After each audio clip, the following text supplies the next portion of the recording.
everyone. Township of Edison Zoning Board of Adjustment regular meeting is now in session. Adequate notice of this meeting as required by the Open Public Meetings Act of 1975 has been provided by the annual notice published in the Home News and Tribune on December 28, 2018, and has been posted in the main lobby of the municipal complex on January 4, 2019. Please join me in the Pledge of Allegiance to the flag. I pledge allegiance to the flag of the United States of America and to the republic for which it stands, one nation, under God, indivisible, with liberty and justice for all. Roll call, please, Lillian. Chairwoman Federick. Here. Vice Chair Mr. Skibar. Here. Mr. Kamba. Here. Mr. Schmel. Here. Mr. Mansouri. Here. Mr. Taglianetti. Present. Mr. Sidhata. Here. Mr. Betty. Here. Mr. Ayotte. Here. Mrs. Shaw. Here. Mr. Bignell. Here. Mr. Carr. Present. Okay, good evening, everyone. I have a couple of announcements, and the agendas are out there, and we're going to go a little bit different than ordinarily. The first case, after I get done with all the announcements, the first case to be heard is to have the vote taken will be the Jonathan Rosenberg. From there, we're going to go to case 4 with Anthony Jenna, and then from there, we're going to go to case 6, Dr. and Mrs. Merchant. Then case Z04-2019 K&K Melbourne, that has been postponed until August 27th, and there's no renotice required. This is considered the notice. Case Z11-2019 Fox and Fox, that is also postponed, and it is October 22nd. And again, there's no renotice required. This is the notice. Case Z22-2019, Mr. Makotra, and that is postponed until August 27th. Again, no renotice. This is your notice.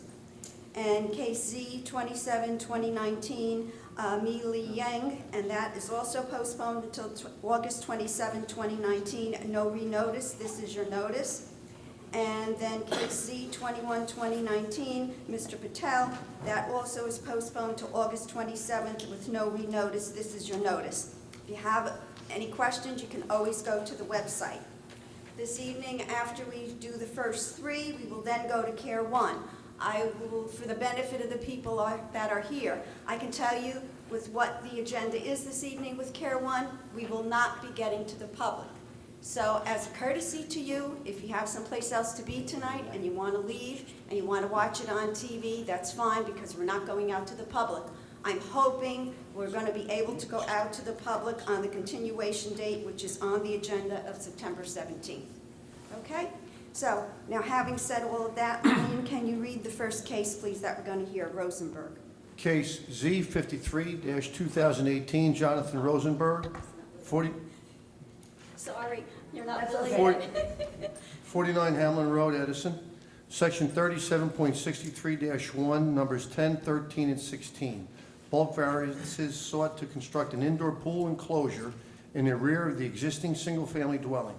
Required max lot coverage is 23%, proposed is 29.3%. Required max lot coverage of all buildings and pavement is 40%, proposed is 42.8%. Affected property is located in the RB zone designated as Block 58.C, Lot 9.A on the Edison tax map. All paperwork is in order. Okay, thank you, Jim. Yes, you have to recuse yourself. Okay. As you know, we've had this case carried a couple of meetings. The public has been heard on the matter. The applicant tonight is back only to present the new plans that the board asked be corrected to conform to the testimony, and that we have received. So I will go to Mr. Taglianetti, because you asked to have some corrections, and have they been made, and are they satisfactory to you? Madam Chair, yes. The objection the last time was that on the title page of the architectural drawings, they had showed a site plan, and we did not want that confused with the civil drawings. They have now redrawn that, calling it a plot plan. As far as I'm concerned, that's satisfactory. Okay, thank you. And just to reiterate, during the course of the testimony over the couple of evenings, the floor ratio was withdrawn because of some changes that were made way back. Testimony was that the drainage was not going to, the building of the pool was not going to make the drainage worse. So we have our township engineer's letter, which I'm going to read into the record just to confirm what's already been put on testimony, which says, as requested, I have looked at the stormwater calculations for the above referenced property as requested by the Zoning Board of Adjustment. I reviewed the stormwater calculations prepared by Paul Fletcher, P.E., Fletcher Engineering, dated April 23, 2019. The stormwater calculations for the site, which includes the northwest portion of the property, which is located at the intersection of Perry Road and Hamlin Road. The site calculations as prepared by Fletcher Engineering, as dated April 23, 2019, all run off both post and pre are less than 1 CFS. The existing and proposed are less than the township standards of drainage review, which consist of 1 CFS. Based on the calculations that I have reviewed and the partial maps which were sent by email to me, I see the proposed runoff from this property will not create any problems and will not violate the township drainage criteria for impact. So that confirms the testimony put on record. So having said all of that, since there's no new testimony and the public has been heard, as the agenda indicates, we're going to take a vote. Do I have a motion, please? Okay. Madam Chair, in light of the testimony and letter from the engineer and the testimony from the applicant's professionals, I will make a motion to approve. I think the applicant has taken sufficient action to not to exacerbate the problem and to help alleviate any of the runoff. Okay, and I will amend it just to put on the record.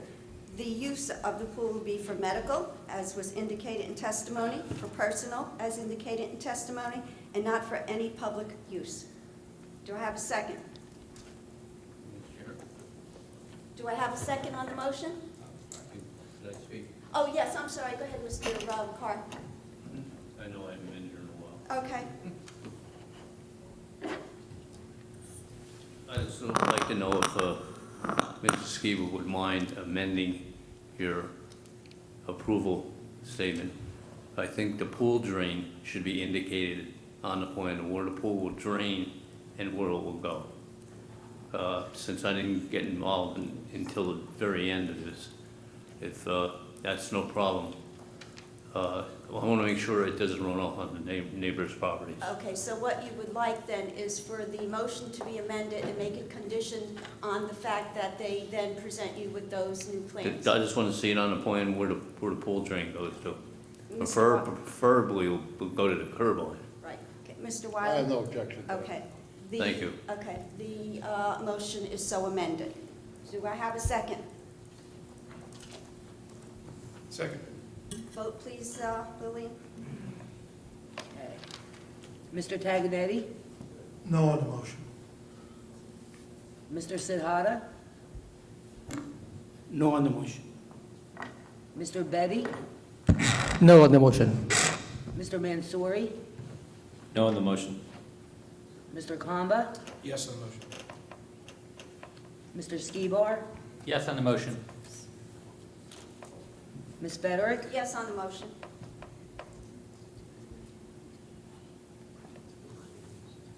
Four to three. 4 to 3. Okay, the motion is denied. Thank you, Mr. Wilder. Thank you, Board. Okay. Lillian, can you now read the second case, which is case 4, Anthony Jenna?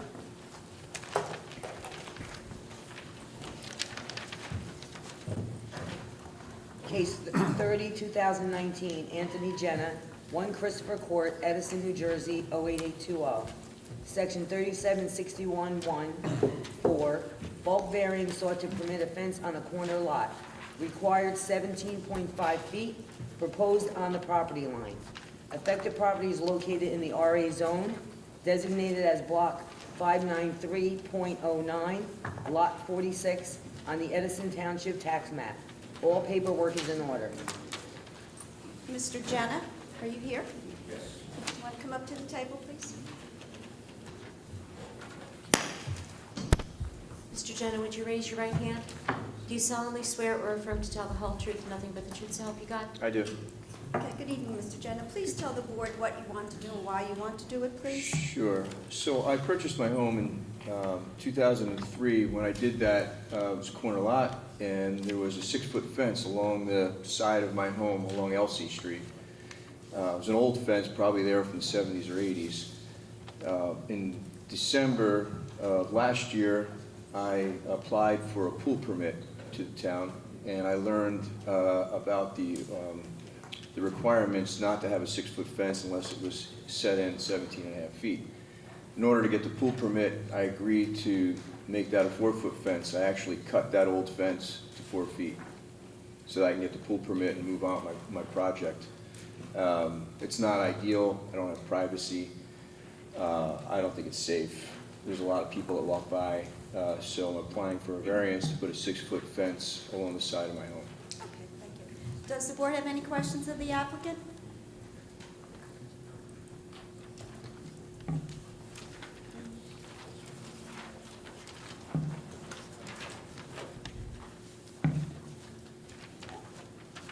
Mr. Jenna, did you get the township engineer's report or memo?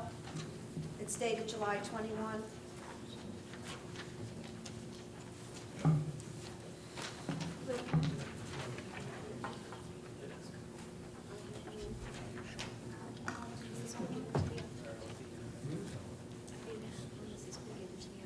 No, he doesn't have one. Oh, Do you okay, have an all right. extra one? Yes, I have extra ones. Lily will get it to you in a minute, sir. Thank you. Yeah. Oh, no. No. This one. Thanks. Madam Chair. Yes, I'm gonna Mr. Conlon? I just reviewed the affected residents. I'm going to recuse myself on this case. Okay, fine, thank you. Madam Chair, may I ask a quick question? Sure, go ahead, Mr. Jenna. Mr. Jenna, really quick,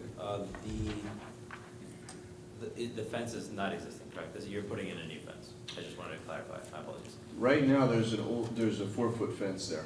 Okay, 4 foot, like, chain link? It's a wooden fence. Okay. Part of it's old and part of it's new, right? Well, this section that I want to replace is all old. Old, right, Yeah. correct. And you're really not on the corner. Because when I came there, I was looking for something on the corner, and you're really set in from the corner. Right, the section that I want to because put I the came out fence up there. is certainly Yeah, set right. in. Yeah, It's a great point, thank you. okay. Lillian, did you give Mr. Jenna a copy of that? Yes. Yeah, I assume you'll comply with that, sir? It's Yes. usually basic, okay.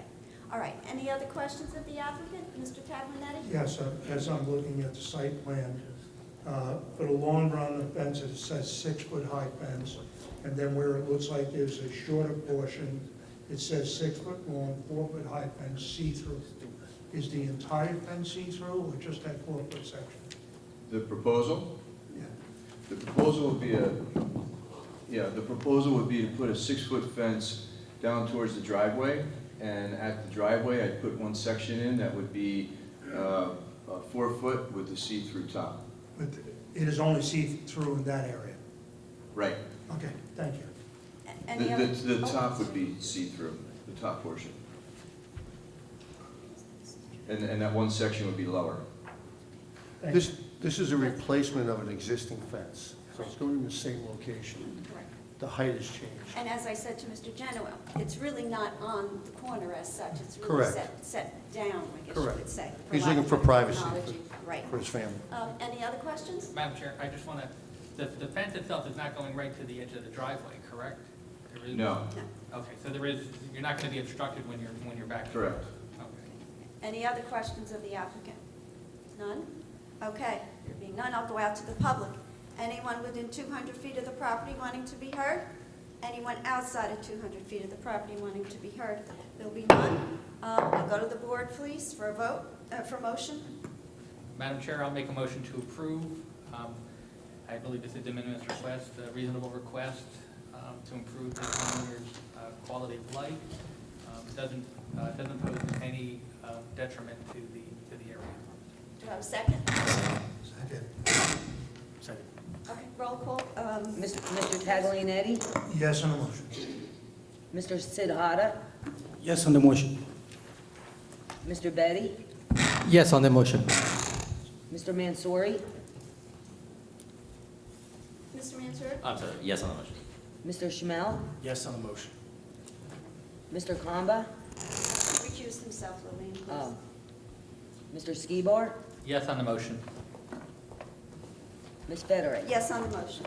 Okay, thank you, Mr. This Jetta. application is approved. Thank you. Vice Chair. Okay, Lillian, moving on to number 6, please. Case Z 32, 2019, You're confusing me. keeping you up. Yeah. Dr. and Mrs. Merchant, 34 Aspen Circle, Edison, New Jersey. Section 37.63.1, Sections 2, 7, 10, and 16, bulk variances and use variance to construct a new deck with a new covered porch. Required minimum lot size is 20,000 square feet, proposed is 15,028 square feet. Rear yard setback required is 60 feet, proposed is 54.5 feet. Floor area ratio required is 0.25, proposed is 26.2. Dr. Merchant? Okay, would you raise your right hand? Do you solemnly swear or affirm to tell the whole truth and nothing but the truth, so help you God? Yes, ma'am. And I also see you have someone with you. Is the gentleman who will testify? Yes. And, okay. Can you bring the microphones closer to you, please, and speak into them loudly so we can hear you?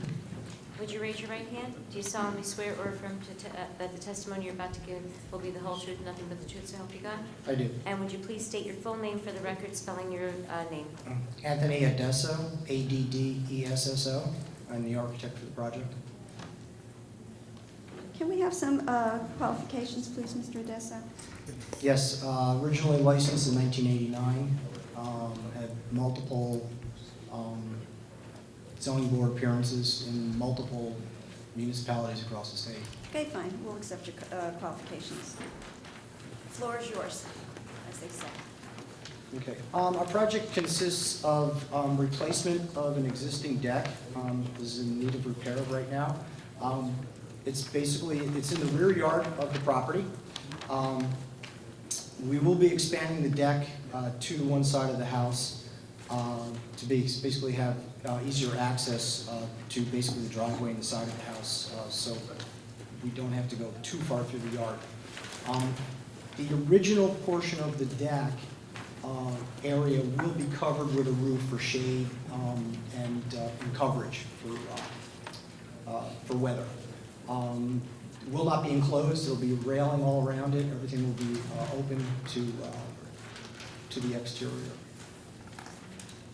So basically, that's the only thing you're adding to the house is the deck? Correct, yes.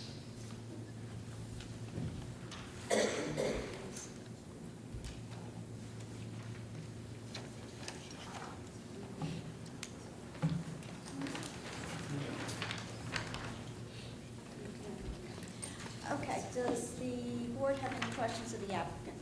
Madam Chair? Yes, Mr. Thomas? Sir, have you received the Township Zoning Report Board Review letter? Yes, we just received it. Can you speak a little louder, please? They have to. Yeah, pick we it up. received it. We have it here. Have you reviewed? Yes, I have. Are you willing to comply with it? Yes, we can. Great, thank you very much. Anyone else have any questions of Mr. Odessa or the applicant? Yes, Mr. Benton? I noticed on the drawing that a certain portion of the deck is being removed as well. What is, The existing deck is being removed entirely. oh, okay. It's in need of major repair. So we'll be rebuilding the new one, essentially in the same location, but further across the building. Same elevation. Same elevation. Okay, thank you. Any other questions of the, Yes, yes, Mr. Chair. Taglenetti? Just to be clear, the survey of the property shows a wooden deck. That's the deck that's being removed, correct? Right. What you're actually pointing to right now is the pool. The deck, right, that's the existing wooden deck that's being removed. Thank you. Any other questions of the applicant or Mr. Edison? None? Okay, I'll go out to the public. Anyone within 200 feet of the property wanting to be heard? Anyone outside of 200 feet of the property wanting to be heard? There being none, I'll close the case and go to the board, please, for a vote, a motion. All right, Madam Chair, I will make a motion to approve I believe it's a reasonable request and will improve the homeowner's home. Do I have a second? Second. Lillian, please. Mr. Sidhata? Yes to the motion. Mr. Beatty? Yes to the motion. Mr. Taglianetti? Yes, on motion. Mr. Mansouri? Yes to the motion. Mr. Shmuel? Yes on the motion. Mr. Kamba? Yes on the motion. Mr. Skibar? Yes on the motion. Ms. Feather? Yes on the motion. Okay, This thank you, application is approved. Mr. Edison. Mr. Thank you. Dr. Murphy. Thank you. Thank you.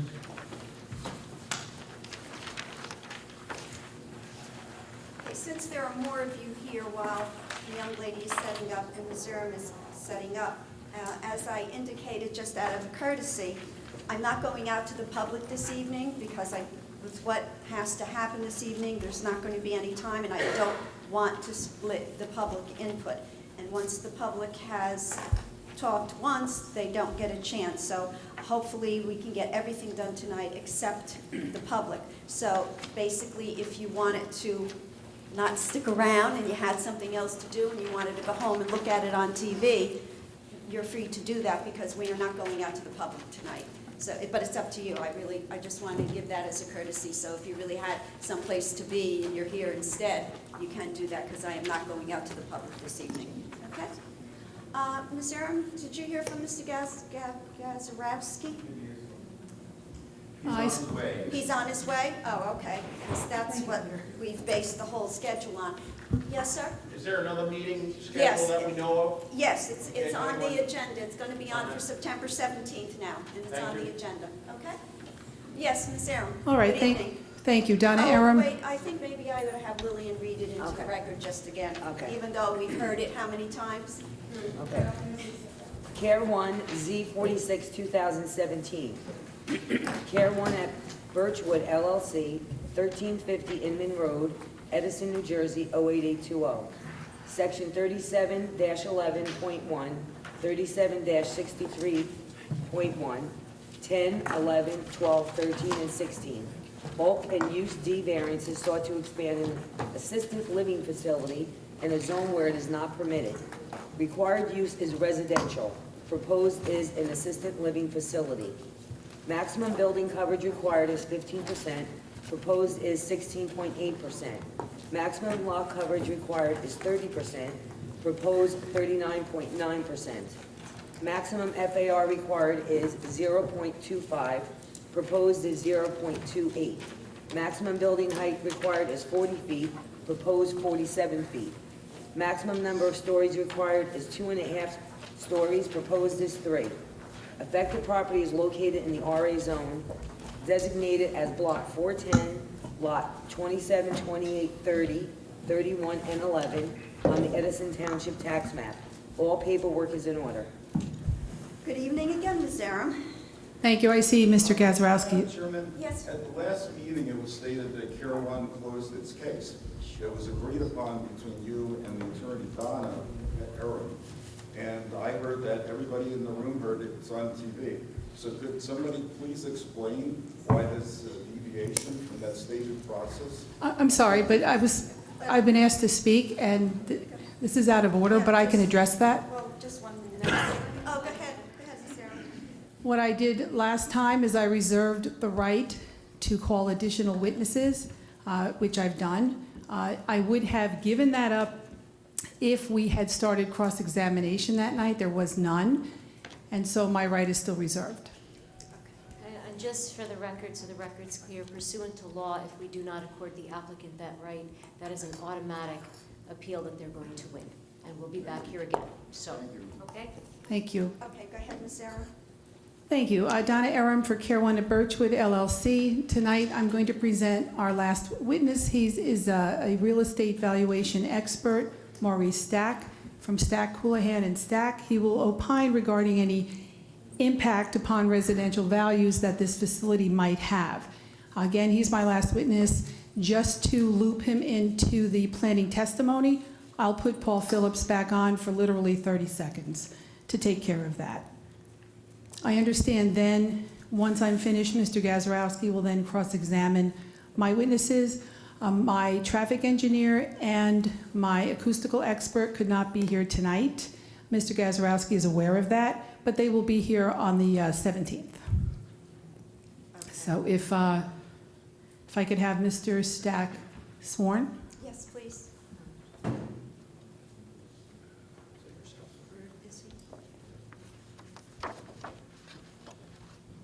Good evening, Ron Gazarovski. I want to apologize for being a little bit late. Well, that's okay. We just started because there was a couple of cases before this one. Sir, would you raise your right hand? Do you solemnly swear or affirm to tell the whole truth, nothing but the truth, so help you God? I do. And would you please spell your name? And speak into the microphone, please, loudly. My name is Maurice, middle initial J, Stack, S-T-A-C-K, second. Okay, and just may we have some qualifications, please, since you're testifying as a real estate expert? Yes, absolutely. I'm a real estate appraiser. I have been a appraisal expert for over 35 years. I'm sitting in a municipal building that I visited many times before. I served as the appraisal expert for the Township of Edison for probably 5 to 10 years back in the 1990s. I was instrumental in some of the larger cases that affected tax appeals, working for Paul Raffiani and Vicki Riddle. Okay, fine. We'll accept your qualifications. You're going to have to keep that microphone closer to you and speak much louder because I can barely hear you, which means then the public can't hear you, and it'd be hard for the young lady taking the minutes of the meeting. Thank you, Madam Chairman. What I'd like to do is I have given a handout, and I would like to have that marked as A42, and that would be the report that was submitted on July 17th from Mr. Stack, as well as the data that he has, that I've submitted this evening. Okay, you said what you just handed out, that was Yes, this, not that this. is So it. this is with that, Yeah, that's with the letter that was submitted on July 17th. and that's all A42. Yes, it's all together. Yes.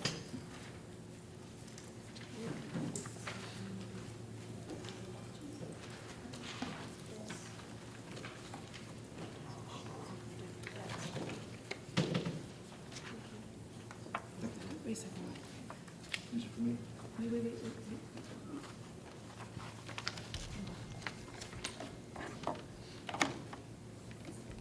Okay. Okay, go ahead, Ms. Aaron. All right, Mr. Stack. Were you asked to perform a valuation analysis with regard to the potential impact that the proposed facility may have on surrounding residential property values? Yes, I was. Right. Please explain to the board what you did to prepare yourself for your task.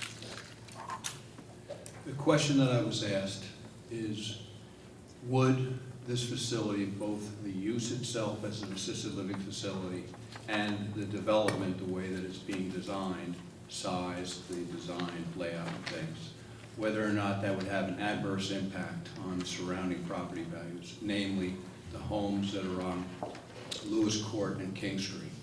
That was my understanding of the assignment, and in order to approach that assignment, the first thing that I did is I visited the property. I looked at the existing nursing home, the vacant lot, Lewis Court, King Street, surrounding neighborhood, Plainfield Country Club, the total environment, to really assess what type of a neighborhood it was. Then I did some research to find out when the homes that exist on Lewis Court and King Street were built, what they sell for, so that I was familiar with really the foundation of the whole analysis. I have to have a complete understanding of what it is that these property owners have in order to determine whether it would be impacted by something different than another home. That was step one. Step two was to go out and look at other facilities, assisted living facilities in Edison and other municipalities to determine whether homes in close proximity that have similar relationships to the orientation of Lewisport homes and King Street homes have shown any loss in value as a result of those uses. The way that I measured whether there was an impact is I took a sale very close to the assisted living facility itself as the baseline. And then I looked at sales of a property that was in a similar price point that was removed from this environment, and to see whether or not there was any kind of real price impact that I could, that I could pull out and measure. In doing that with the 3 facilities in Edison, I did not find any difference in value that was attributable to the use or the design of those 3 existing living facilities, assisted living facilities. The next thing that I did is I took a step back and I said, okay, these are $8 to $1 million homes in this particular neighborhood. If I was going to go shopping for a home, putting myself in the shoes of a buyer that's paying for these homes, what would be alternatives, and how would I be able to determine whether commercial uses in general in Edison have had any impact on value? In other words, how sensitive is the market? And I went all through Edison in various neighborhoods with different types of usage, warehouse buildings, the old LA's Dreyfus facility that I've appraised many times before, the shopping centers, office buildings, anything that would be considered by some as something that you would pay less for because it would be an undesirable. And I found that the strength of the Edison residential market is such that there was no difference in value. In other words, someone would pay for the same type of home, they would pay a similar price if they could see an office building or they're down the street from a shopping center and they had a view of it, or they're affected by the traffic flow. It's just not that sensitive a marketplace where I could find any evidence that there was any loss in value. So having done all that, and I considered 2 sales for each assisted living facility, and I'm prepared to provide you with all of that data now. And I considered 6 sales, a half a dozen sales of the properties near commercial or industrial type uses, and then a half a dozen sales of similar price property removed from those environments, and there was no price differential that I could find. All right, let's go through first your first analysis with regard to the existing facilities. Madam Chairman, may I Mr. note my... Mr. Kazarowski, let's get through their testimony, their application. You'll have an opportunity to cross-examine. That's fine. Just want to note my objection, and I'll address it. All right. All right, starting with Whispering Knoll Assisted Living Facility. Can you go through what you did there?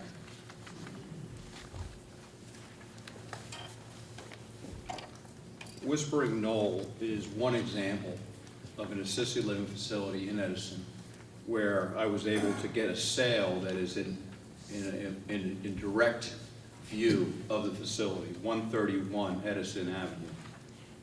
And what I did for the purpose of this presentation is I provided a Google aerial of the location of the assisted living facility with a red pin, and then the location of two residential sales with a white pin.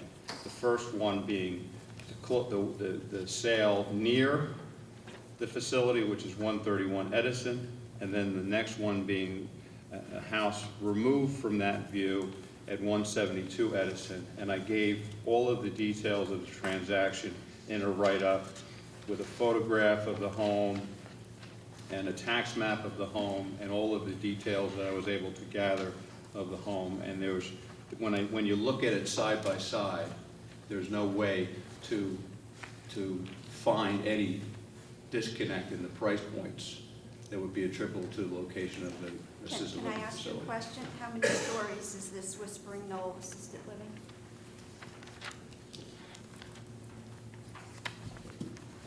If you can give me 1 second, I have to refer to my file. While he's doing that, Ms. Lombardozzi, if you need a break, because it's going to be long, just let me know. We'll take a couple minute break for you. Great, that'd be fine. Sometime in the middle would be great. Okay. Thank you.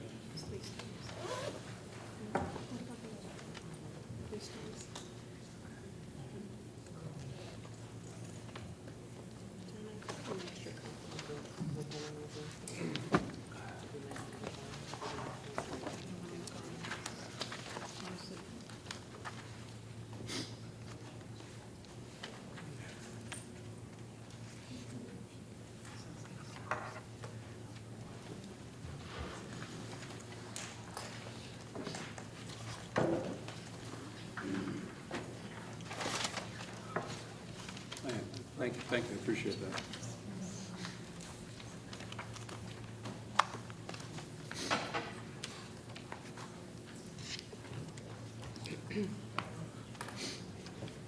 Whispering Knoll is a three-story. Speak up, please, Mr. Sacken, into the microphone.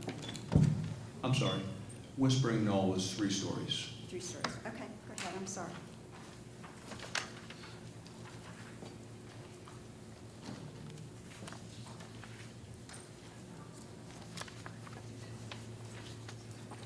Okay, I'm going to move on to the next paired sales analysis, which would be of Heritage at Clara Barton.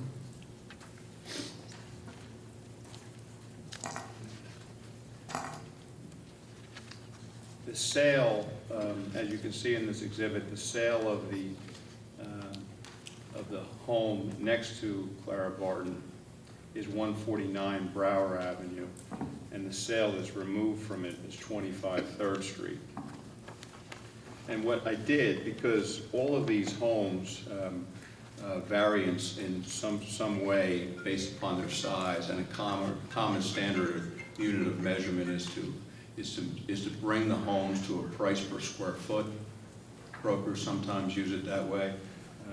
That was the standard of measurement that I used to really evaluate all of these homes. And the price points are, again, similar for these 2 sales.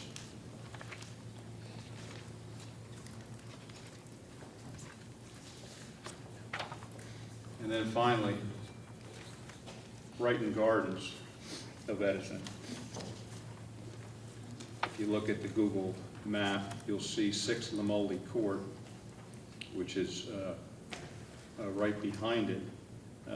That property is sold for $220 a square foot, and 32 Timber, which is a block or 2, removed from the assisted living facility, sold for less at $212 a square foot.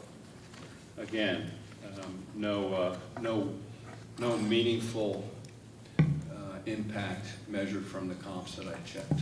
And the other 2 facilities, the Brighton Gardens and Clara Barton, are 3 stories, is that correct?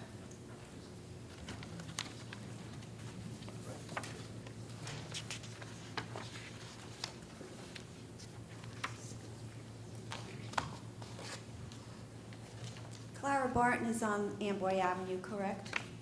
It Which is a main thoroughfare, and it was a school, so it has been there a long time, correct? Correct. Okay. 1016 Amboy Avenue. Right.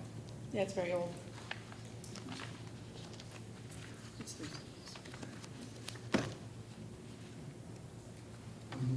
Yes, let's wait a second.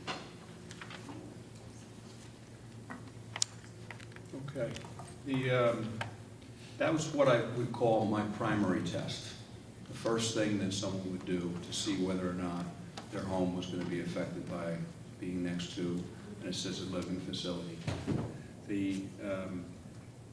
The next test, which I call a secondary test, is to take a step back and to really look to see how sensitive the marketplace is. And again, what I did is I chose to find sales that were in this price point throughout the town and determine whether or not there's any way to attribute any negative impact by having proximity to these uses.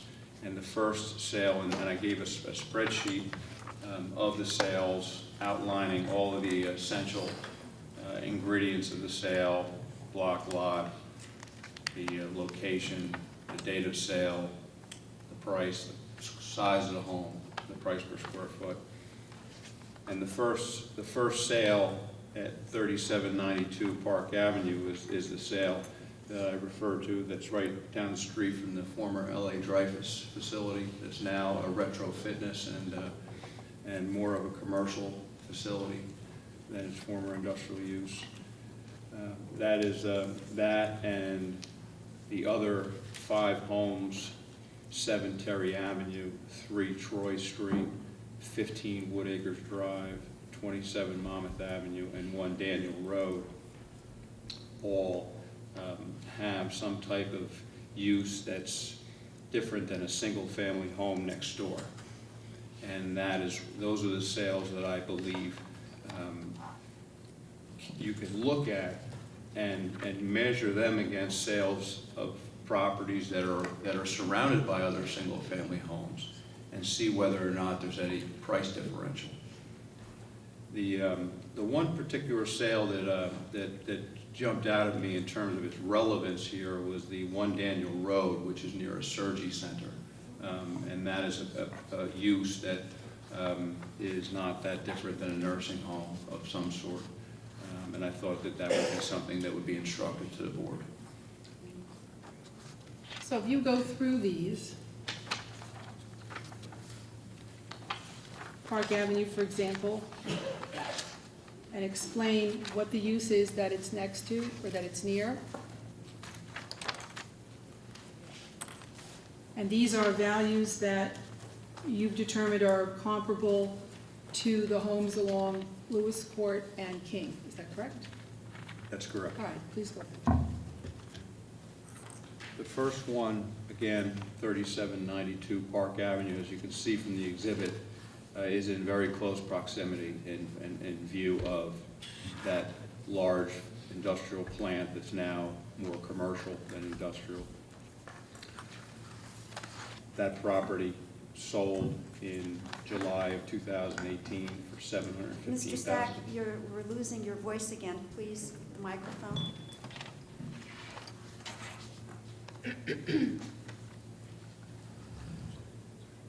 The sale at 3792 Park Avenue sold in July of 2018 for $715,000, or $303 per square foot. Did you get the last part of it? My mic went off. Yeah, I know it did. Now maybe you better just repeat it just to make sure. Okay. So it gets picked up properly. The sale, which is designated as sale A1, and I partitioned the sales A as the sales near the commercial or industrial use, and then B, the sales near single-family homes or surrounded by single-family homes intentionally. So sale A1, 3792 Park Avenue, sold in July of 2018 for $715,000 or $303 per square foot.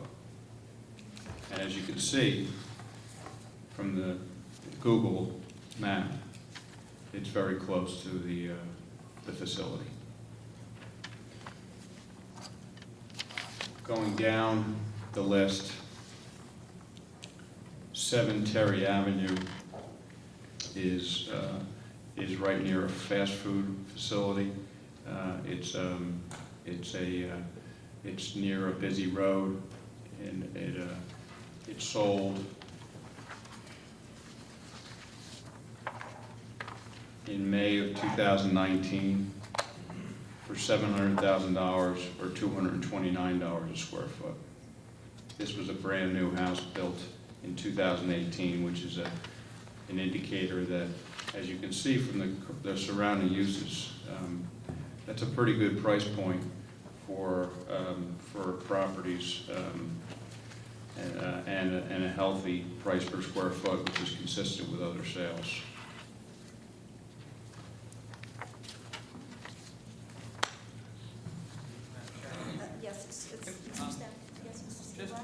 On the 7 Terry, what's the road perpendicular on 7 Terry?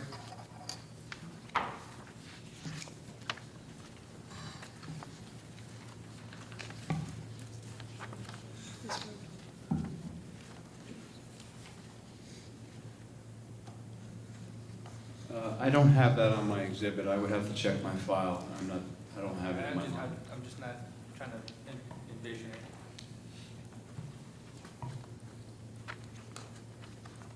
Would you like me to look? Would you like me to look? Yeah, or if it's move not on? going to take you too long, sure. Just to,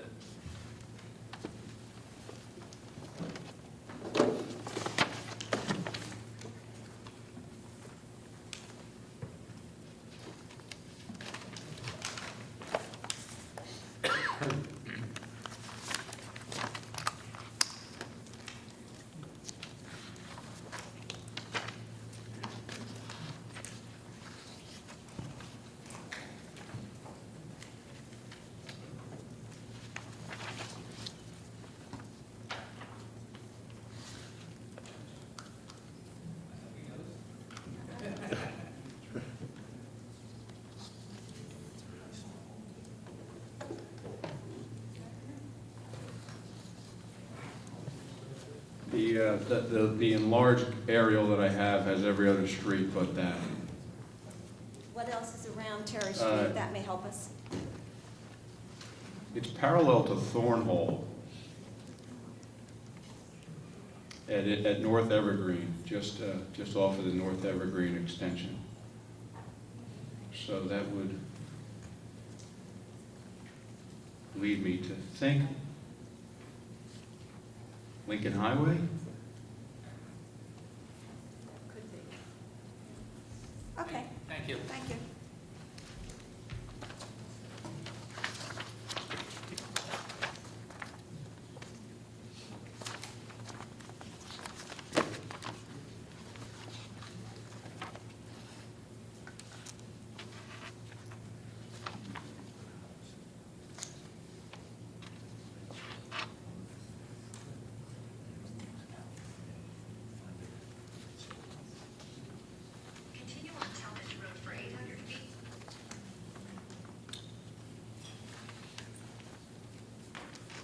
The next sale is 3 Troy Street, sold in October of 2018 for $757,000 or $315,000 per square foot. The home was built in 2006. And again, you can see from the aerial that it's surrounded by uses. In general, the neighborhood is more commercial and industrial than it is residential.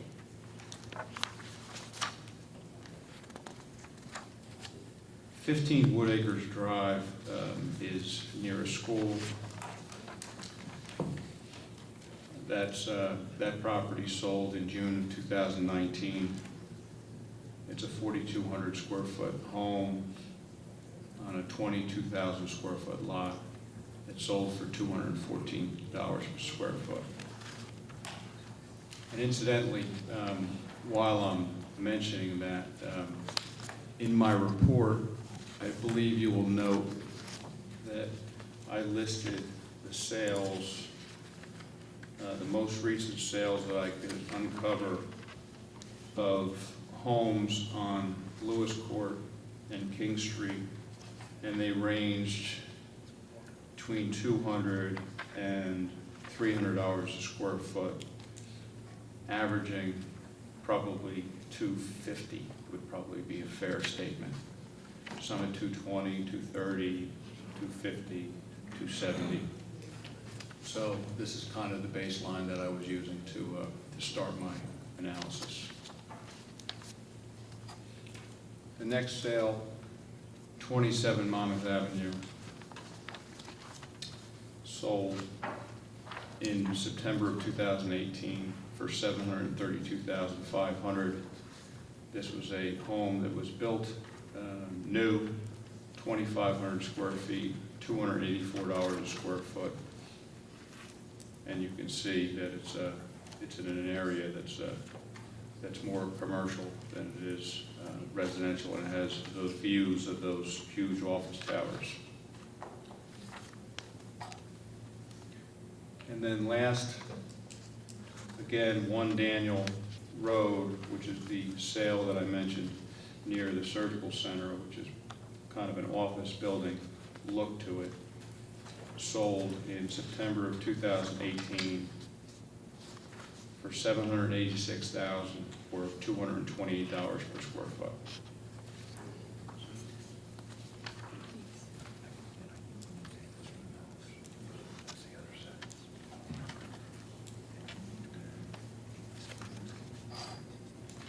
So those would be the sales of properties that you would that one might think would be affected by the uses other than residential. And the way that I can show you that there was no price differential is to show you sales of homes that are surrounded by other homes. And that's the next set that I can basically walk you through. Starting with 19 Williams Road. The property sold in September of 2018 for $910,000 or $243 per square foot. 54 Frost Avenue West, sold in August of 2018 for $720,000 or $252 a square foot. 1 Tamarack Road, sold in September of 2018 for $715,000 or $282 a square foot. 128 Rolling Brook Drive, sold in August of 2018 for $737,000 or $287 a square foot.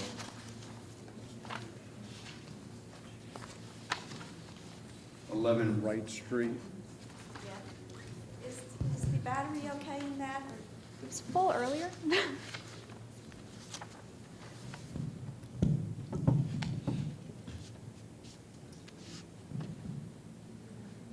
It's full.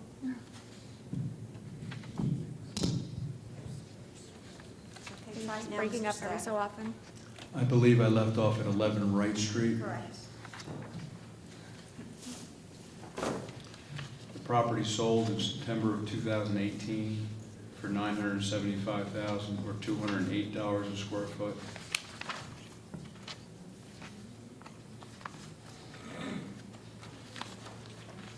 And 4 Brookfall Road, sold in September of 2018 for $950,000 or $208 a square foot. All right, so then to summarize all of your effort, these 3 analyses then led you to conclude what? That there's no evidence whatsoever that being located next to an assisted living facility or having visibility to an assisted living facility would impact the residential property values of homes on Lewis Court or King Street. Thank you. I have no further questions for Mr. Stack. Does any of the board members have any questions for Mr. Stack? Sir, I appreciate your thorough investigation. This is a lot of work and looks like you put into it. But I think that the objection as a whole is from the people that are live directly behind the proposed assisted living.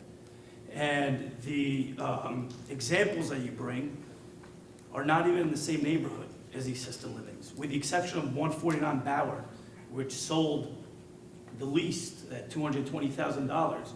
Most of these houses are very far from the assisted living areas, assisted living facilities. So I don't understand exactly where this is going.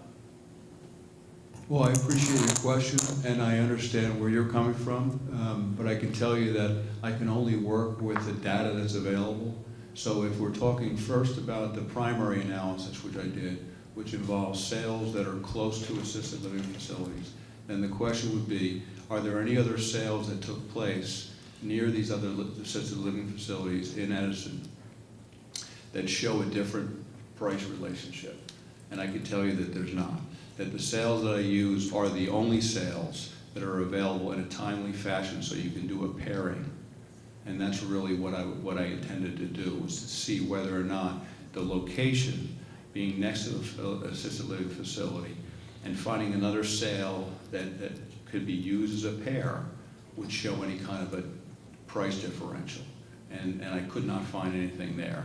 And then in terms of finding sales in the immediate area, that really wasn't my objective. My objective was to look throughout the whole town to determine whether or not the single-family home housing market is so sensitive to any kind of commercial use or traffic or anything like that, that it would really affect the prices. And I can tell you from what I've seen that there is no sensitivity of that nature, and that's probably because of the strength of the marketplace and the desirability of living in Edison. Sure. Any other questions? Yes, Mr. Tackman? More a comment than a question. As I looked through A1 through A6, you're talking about the ones that are near the commercial. None of these are in the backyard of a commercial site. And next to these, I can't see any that are maybe 42 or 44 feet high, from what I can see, from my knowledge of the area. So these people have a commercial property that's very close to them in their backyards, basically. Any other questions of Mr. Stack from the board? None? Okay, Ms. Aram, keep it rolling.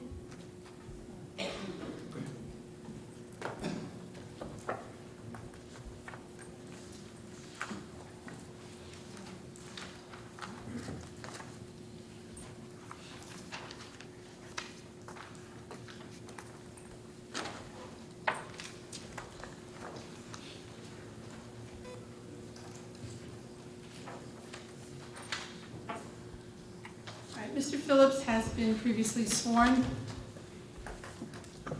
He's our planner. Yeah, we're just going to have him sworn. Mr. Phillips, would you raise your right hand? Do you solemnly swear or affirm to tell the whole truth, nothing but the truth, so help you God? I do. We won't ask for the qualifications because they are record ready. Thank you. All right, Mr. Phillips, you've heard Mr. Stack's testimony this evening. Is that correct? I have. And in your opinion, does his testimony further buttress your opinion that the proposed facility will not have a substantial impact on the residential values around the surrounding area? So I've listened to Mr. Stack's testimony. In my opinion, it essentially reinforces my prior testimony that this proposed development and the associated variances sought can be approved and granted without resulting in substantial detriment to the public good. And by that, and making a connection to Mr. Stack's testimony, that substantial detriment, in this case being the impact on the adjacent residential neighborhood. So in essence, I think it reinforces my testimony. Thank you. I have no further questions for Mr. Phillips. Does the board have any further questions, Mr. Phillips? Okay. All right, I'd like to just before, I think Mr. Gazarovski will start his cross or make some comments. I just am going to now just move all of the exhibits into evidence. Some boards don't want that, others do, so I'm just doing that now. A1 through 42.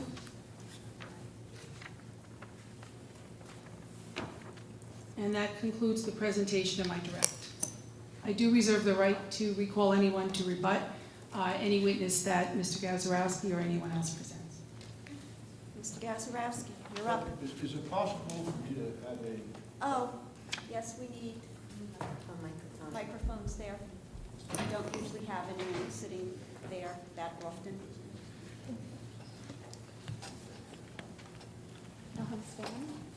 Is it okay to stand?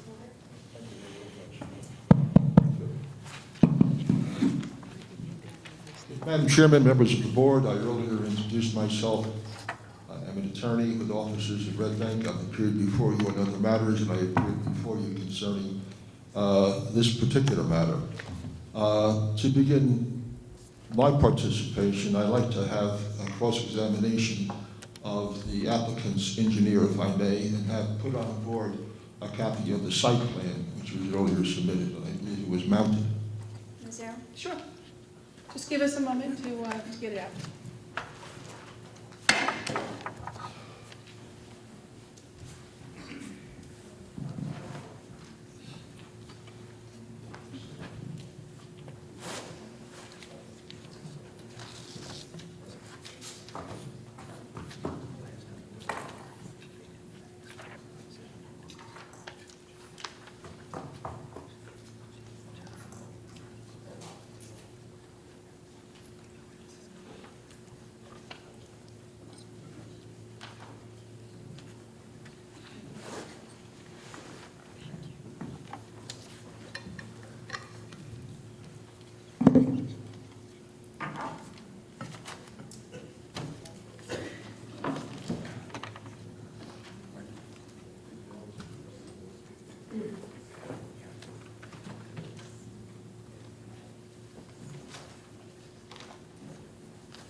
Ms. Aaron, just to make the record straight, why don't we just swear in your engineer again? We don't need the qualifications, but just so everything is on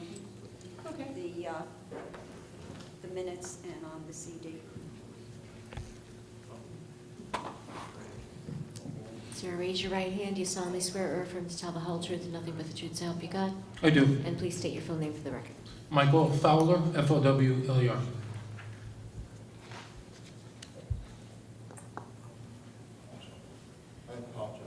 Michael Southwick. Microphone? You also have a copy of the mounted grading plan? Yes, we do. Can I have that, see that also, please? Are the exhibits marked on the exhibits? Yes, they are. Thank you.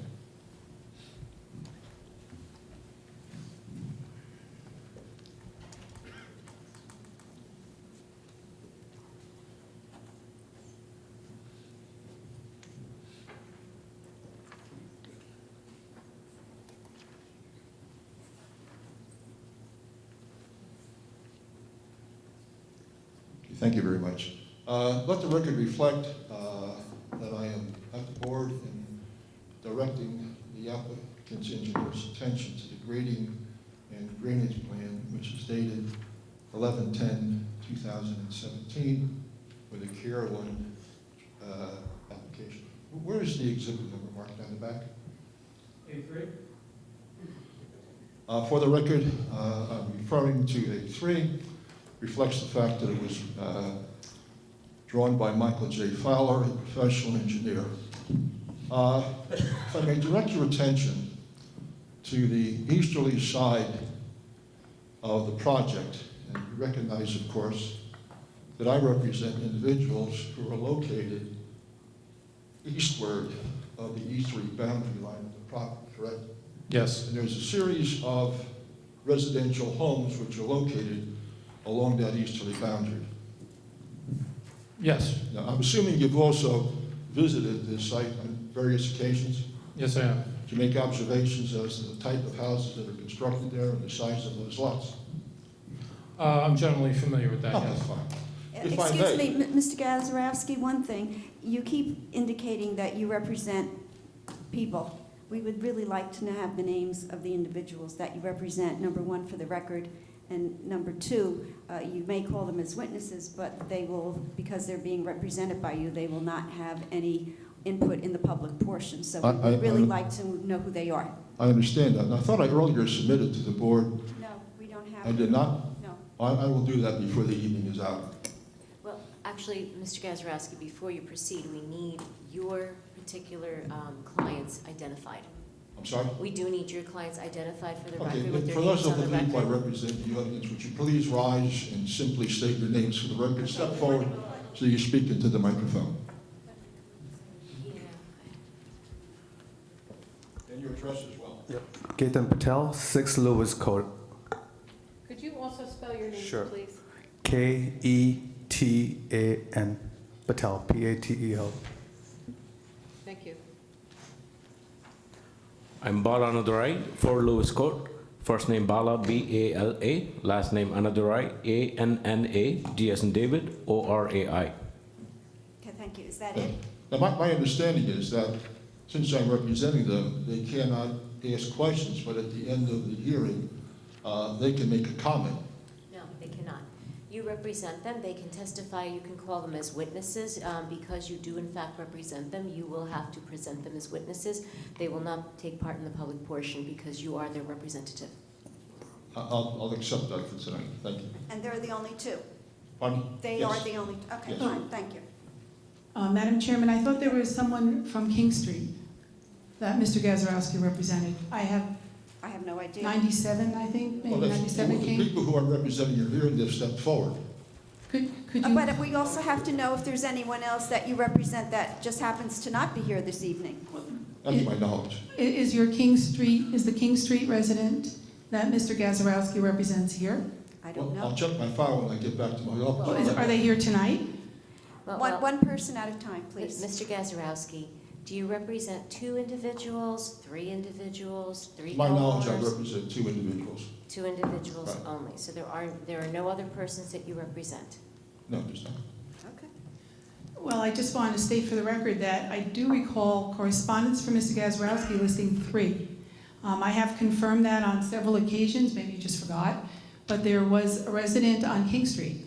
Well, if I've earlier identified them, which I thought I did, what I'm doing tonight is just sort of duplicating that. If one of those residents, and I don't have perhaps the name in this file, all I can represent to the board is that the 2 people who are here, I in fact am representing, and if there's in fact a person on King Street, I'll advise the board of that. Okay, we do need clarity for the record before we proceed. Ms. Aram, do you happen to have the letter indicating who? I didn't bring mine. I did not bring I mine. mean, it's relevant for our purposes to know who you represent because that basically indicates to how we're proceeding. Okay. You know what, I might have something.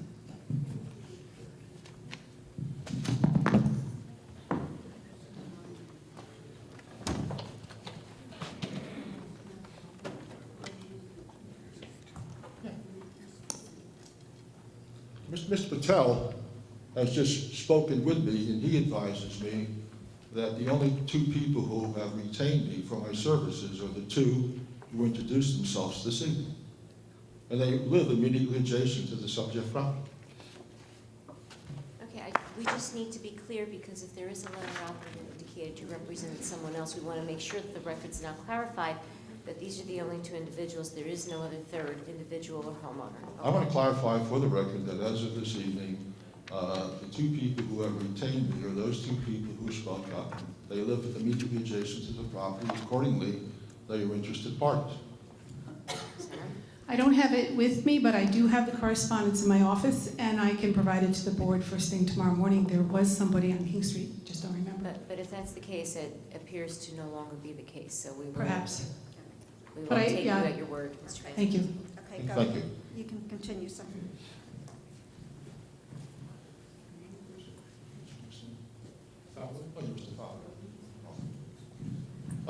Mr. Fowler, directing your attention once again to the drawing, I'd like you to look at the easterly boundary line of the subject property, being that property which is the subject matter of the application.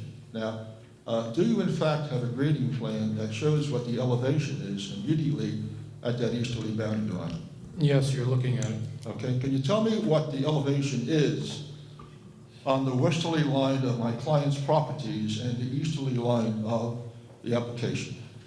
So the common grades along the property line range from roughly 116 at Inman Ave to elevation 130 at the rear of the property in question. Okay, now, looking at the elevation as it fronts on Inman Avenue, can you just simply call out, I see here 124, correct? 126? Are there additional reflections on that side? Sure, so 120, 120. 126, Okay. 130 near the rear. In the very rear? Correct. Okay. Now, would it be fair to say that the prevailing elevation along that line is approximately 120 feet, except for the portion in the back? Well, it's, I would say the front half of that property line is between 116 and 120. Okay. How about the middle third of the property going back? So that would be about 120 towards 128. Okay. Now, can you tell me what the elevation is of the subject property at the base of this building? Yes, it's approximately 136.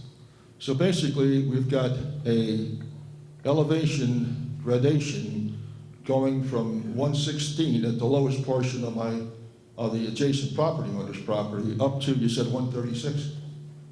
I believe you said 120 over here at the Okay, midpoint 120. Take to 120. 136. So that that's would a be correct. 16 feet difference, is it not? Yes. Okay. Now, I'm going to pull you back, but you can sit for a second if you like. So I can sit also. Thank you.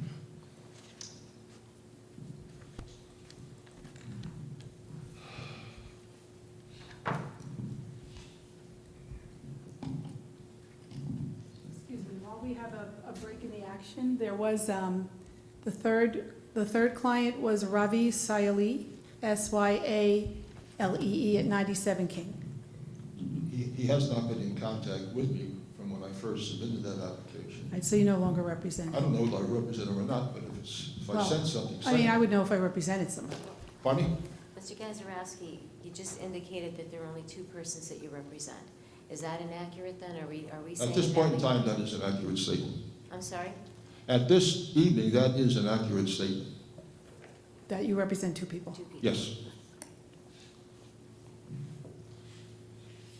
Okay, Mr. Fowler, I think you indicated at the lowest grade of the property of the adjacent subdivision, along their westerly line, at its lowest point, it's 116, correct? That would be along the common property line, yes. Right. And that's at Inman Ave. And I think you also said that as you proceed further in what would that be, a northerly direction, approximately 2/3 down that line, it's about what, 132 or something? No, it was 120 to 128, and then 130 at the rear. Okay, so if we use the figure of 128, that means there's anywhere from a 12 to down to perhaps an 8-foot difference in the grading of the adjacent properties. I'm sorry, I don't understand your question. Okay. I think you said that the property line for those houses which are facing on Lewis Court, on their westerly line, at its lowest point, it's 116 feet, gradually going up to, I think you said approximately, how many feet, 128? 130 at the rear, 130 at the rear, how about in the middle? about 120.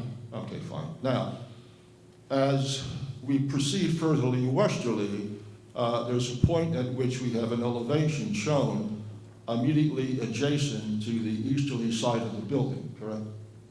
Yes, that's And what correct. is the elevation there? It's roughly 136. Okay, so that would mean there's a difference of how many feet in the change of grade? So from the midpoint of that property line at approximately 120 to elevation 136 is 16 feet, as you pointed out. So my client's property in their backyard, as you stated, is perhaps 120, and it rises up to approximately, was it Well, I don't know which backyard your client's is. In the middle of Lewis Avenue. So then, yes, that would be correct, 120 Going to what? to 136 at the finished floor. So that's 16 feet. Now, my question is, we've heard testimony relative to the placement of this building. Now, you've listened to the comments made by Mr. Stack, did you not? Yes, I did. Did you ever visit any of those properties that he used as his examples? No, I did not. Are you aware of any change in elevation from their property line, looking at the adjacent use being a difference of 16 feet? Objection. Whose property line are we talking about? And if it's not relevant to this particular site, then I would object to the question. Well, first of all, Well, hold on. Ms. Aram, we did have a valuation expert as to other sites, so I think some latitude is allowed. However, I have to kind of mirror what she indicated. The record isn't clear as to what we're talking about.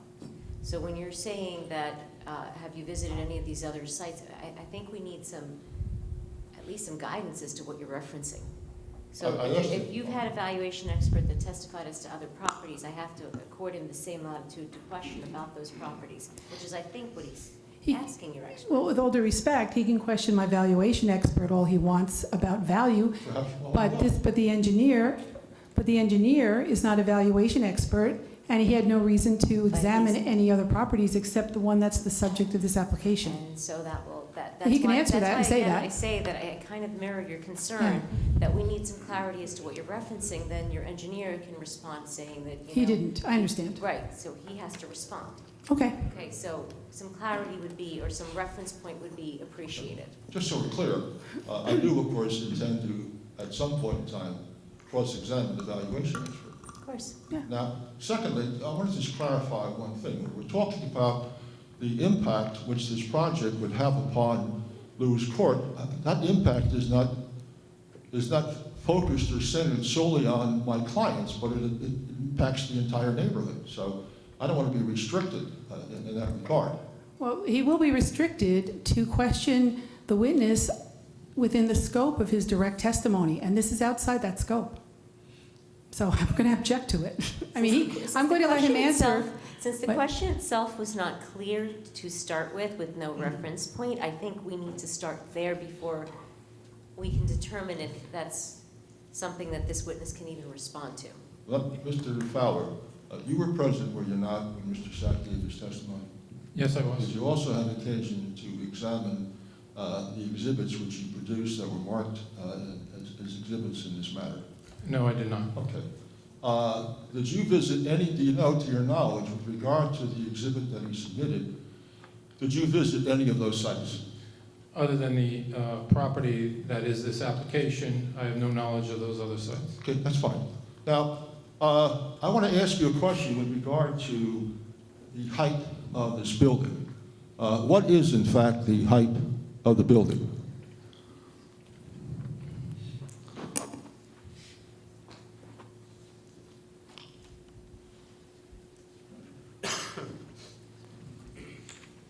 So the height is 47 feet. Okay.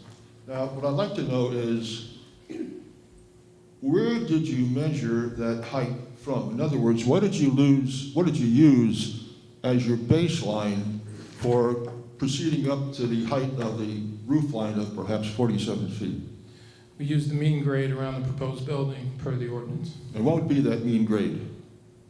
Roughly 136. Okay, so as it concerns the adjacent property, which is located on Lewis Court, if that elevation was at an average of 20, that would mean that the height of this building, we have to take into consideration the difference in elevation and then go up to the top. So in reality, as it concerns the people located on Lewis Court, if they're looking out toward the west and looking toward this building, it would be approximately close to 60 feet above the elevation of their backyard. Yes, that's Okay. approximately correct. I understand that. Now, And I understand that you computed it based upon what you believe the ordinance calls for, correct? Yes, what the ordinance calls for. I understand it. Now, with regard to the easterly side of the proposed living facility, to your knowledge, I know you're not the architect, but to your knowledge, based upon the plan you drew, is that easterly front elevation of the subject building covered by a series of windows which would go into the individual rooms? I believe it is, but I think that's a better question for the architect. I think you're right, but for your knowledge, if you have it. So that would mean that anybody who is living on Lewis Court, including my client, if they were either in their first floor kitchen or whatever room is facing westward, or they were in their bedrooms on the second floor facing westward, if they were to look out, they would basically see that three full floors of building, along with all of the light intrusion that would be coming from the windows. I'm going to object to that question. First of all, it's speculative. Second of all, there has been already testimony regarding sightlines, so he's not going to answer How's it that. a speculative question? He drew this plan. Would they see it if they looked and if it was this and if it was that? It's speculative, and he's not going to answer it. If he's able to, he can answer it. If he can't, It's speculative. I object to the question. Okay. If he's able, if you can object to the question, but if he's able to answer it, that's fine. If he can't, then he can't.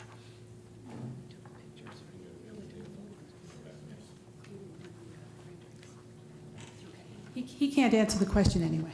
Okay. Now, having said that, you indicated there were sight lines from another exhibit. Do you have that exhibit present with you, Ms. Earl? Yes, those all the exhibits are here, but the architect has those. Why don't you ask him?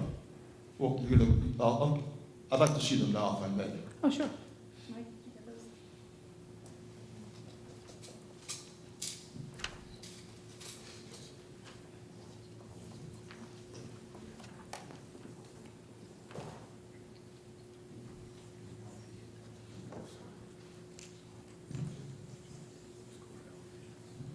Yeah, the renderings.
Sarah, just because it's been so long and we've done it with everyone else, let's swear the architect in, because truthfully, I don't remember his name either. So this way it'll be on record and we know who's talking and when.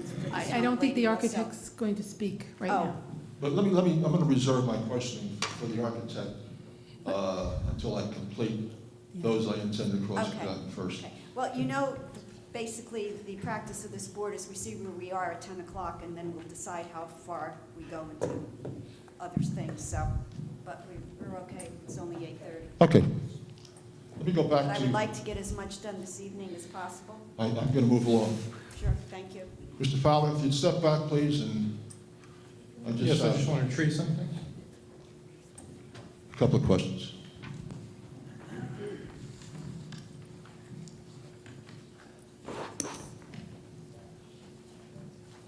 Mr. Fowler, have you reviewed all of the review letters from Mr. Bignell, who is in fact the planning consultant for Edison? Yes, I believe I have. Okay, let me draw your attention, if I may, to the letter of September 4, 2018. Do you have that with you? I do. Okay.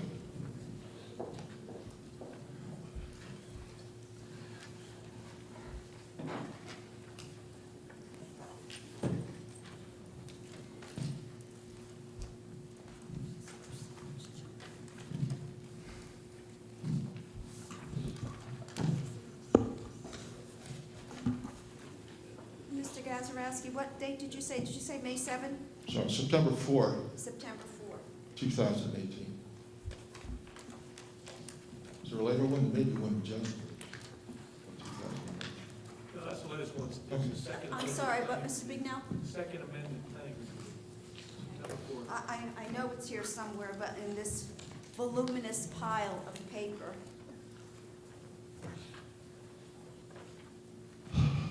We have the Mays, and I just can't put my hands on the Septembers.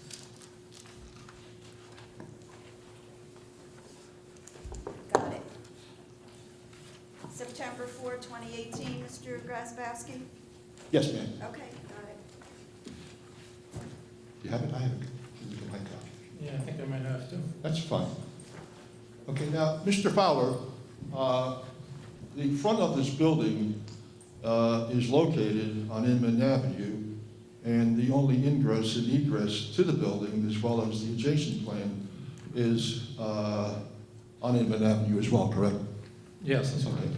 Now, Inman Avenue is a county road, is it not? That's correct. Now, it's my understanding that not only... Mr. Gazarovski, excuse me, just one thing. Can you move to the side a little bit, because I realize that the camera is not picking up what you're looking at, so the public will not be able to see it. No, this way to the side.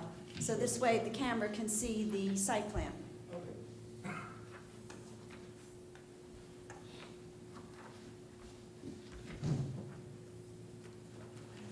Great, thank you. Mr. Fowler, in looking at the plan, I think we realize that the front of this building fronts off on Inman Avenue, and Inman Avenue is a county road, is it not? Correct. Is it your understanding that as an engineer who has submitted this plan, that you also must secure approval from county planning board? Yes, that's my understanding. Have you made an application to the county planning board? We have not. Okay. So right now, as far as the county is concerned, they have no knowledge of this particular plan. They have general knowledge of the project. We met with them early on to discuss, for the most part, drainage. But you discussed with them also the width of the right-of-way as is located on Inman Avenue. No, I don't recall that in the Okay, discussion. now, looking to the west, in fact, there is a dedication to the property west of the proposed project for the widening of Inman Avenue, is there not? The adjacent property to the west, which is also Care 1, its front property line is set back a bit further than the lot in question.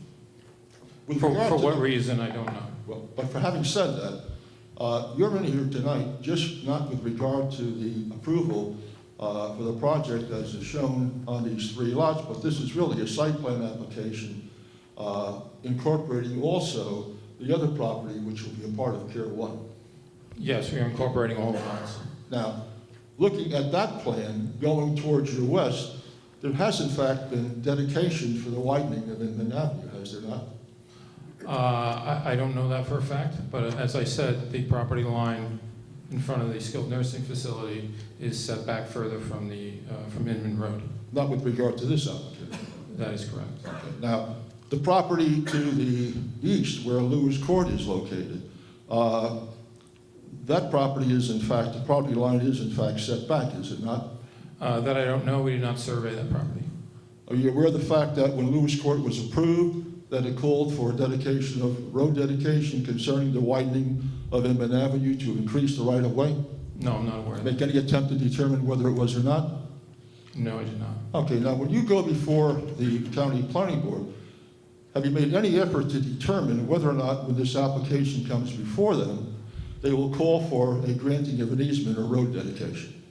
No, I don't know what they'll ask for. Pardon me? I don't know what they will Well, it ask for. seems pretty likely, based upon the existing width of Inman Avenue, they will call for that, will they not? He's already Your answered that testimony. question. Objection? That, Mr. Gazarovski, let's move it forward. Looking at the letter from Mr. Bignell, did you find it? Yes. Okay.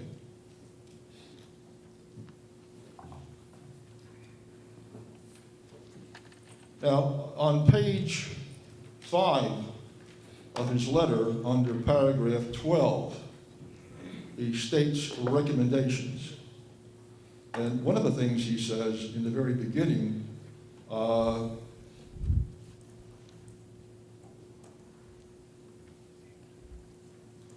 submission of documentation of approval from all outside agencies having jurisdiction. Now, would you agree with me that the county planning board does have jurisdiction and an approval from them for the site plan is necessary? Yes, I would agree. So if in fact the county planning board calls for a road dedication in front of the proposed building, that will in fact seriously impact the variances you are seeking for with regard to coverage, Objection. impervious surface, Sustained. as well as a Mr. setback Gazarovski, from public roadway. excuse me, Mr. Gazarovski, to be clear. Sorry? To be clear. Mr. Gazarovski. Here, Oh, up here. Just to be clear, just so we understand where we are. That is a part of Mr. Bignell's letter. It is a condition of it. It doesn't mean that the board has to consider what the county may or may not do. The board is addressing this application on its own merits. If this, respectfully, if this is a county roadway and the county calls for a dedication, what jurisdiction does this board have not to honor that? Well, that's the point. It would be, so if a resolution is granted approving such an application, which I don't know if that's where we're headed or we're not headed, then at that point, that would be a condition of the approval. So it's irrelevant for the board to consider at this time. My only comment would be, it seems to me, that if in fact the county is going to call for a significant dedication, we're really wasting a lot of time spending months considering this. Do you have anything to present that would indicate that the county is in fact seeking such a dedication? Well, the county has the jurisdiction to decide that. Just because it has a jurisdiction does not mean that it is seeking it or it is something that is right now presently a concern. So this board has to make its determination based upon the facts and what is available at this time. The county has a jurisdiction to do a lot of things. Doesn't mean we need to consider each and every one of those in considering this application. That would be contrary to the MLUL, right? This board can take into consideration, however, that the county has required for a significant road dedication and widening on the adjacent properties. The board can consider that. But do you have anything to indicate that that is something the county has already considered and is proceeding with? They could not have considered this application Not this because they application, never but- submitted the plans to them. But they're certainly aware this is a county road. And you're just stating that this is something that could happen. The county could do a lot of things with its roads. This is just one of many. May I respond, please? Yes. First of Not all, only that, but Mr. Gazarovski, it's Let me- Ms. Aram's turn. Hold on. Go ahead, Ms. Aram. I'm sorry. Yeah. first of all, Mr. Gazarovski is arguing a legal question, All right, the board has already accepted jurisdiction over this application. There is no legal authority that requires an applicant to file an application with the county before an application is filed here, during an application being heard here. There is no legal authority that requires an applicant to perform a zoning analysis today on what may not, may likely, whatever happen in the future. For all we know, the county could realign Inman. Okay, we don't know. There is nothing in the ordinance that requires an applicant to perform a zoning analysis based upon what might happen in the future, whether or not it's likely. All right, as to the skilled facility, that was approved in 2007. The county has done nothing since then. All right, so, but I do want to just make this point, and let's just nail this issue down once and for all. Although I'm not required, although it's not legally required, the issue that Mr. Gazarovski is going towards is covered in my notice. However, I can't possibly put proofs on for a non-variance because there is no legal authority that requires it. Whether the application is approved, if the application is approved, then, as Mr. Bignell set forth in his letter, that approval would be subject to the county, the soil conservation, everybody else, and without that, the approval could not go forward before this board. I don't want to interrupt as we proceed forward, but if you give me a copy of that notice, I'd like to take a look. Well, it's in the file. You can get it from the... Having said that, just as we're proceeding forward, it's just simply an acknowledgement of the Bignell letter as well as the fact that they have not made an application to the county planning board. Thank you. I have no further questions.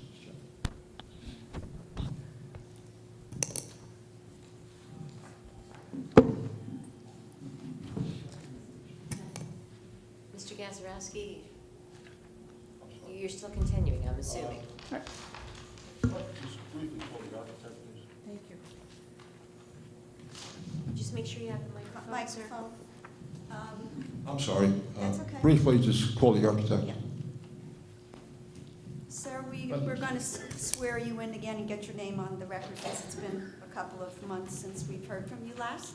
Yes, Raise your right hand. You solemnly swear or affirm to tell the whole truth, nothing but the truth, so help you God? I do. And please state your name for the record. Michael Pomerico, architect. Thank you. Name, please? Yeah, can you spell your last name for the young lady, please, Mr. Palmer?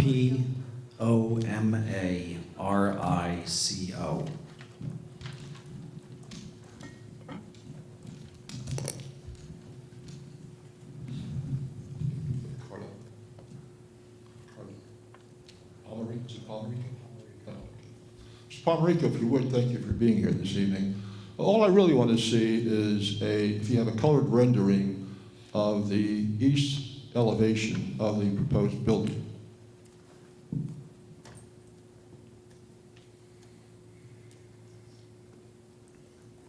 What we presented at the last hearing, What exhibit is that, Mike? I have exhibits A28 and A29. All I want is the architectural rendering, if you have one, of the east elevation of the subject building.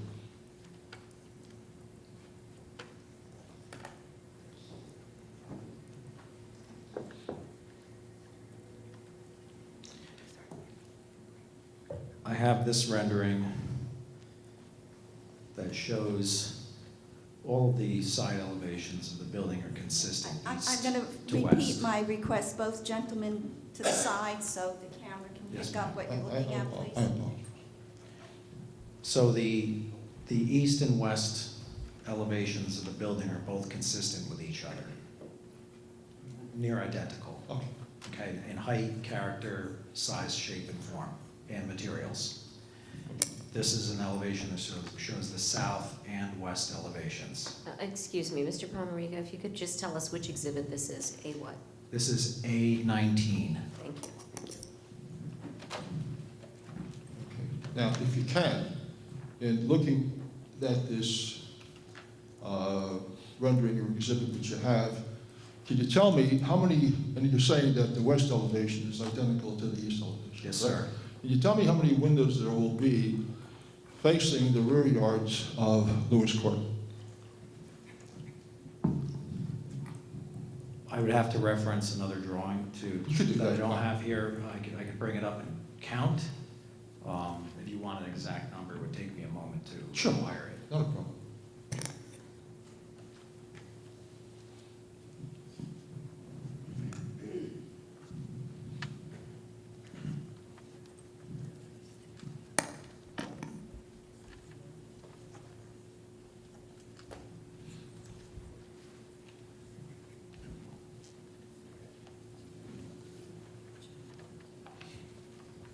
Ten on the first floor.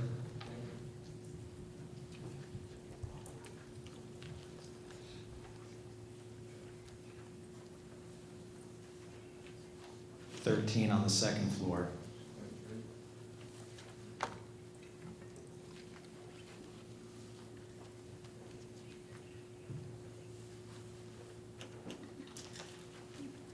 $12 on the third floor.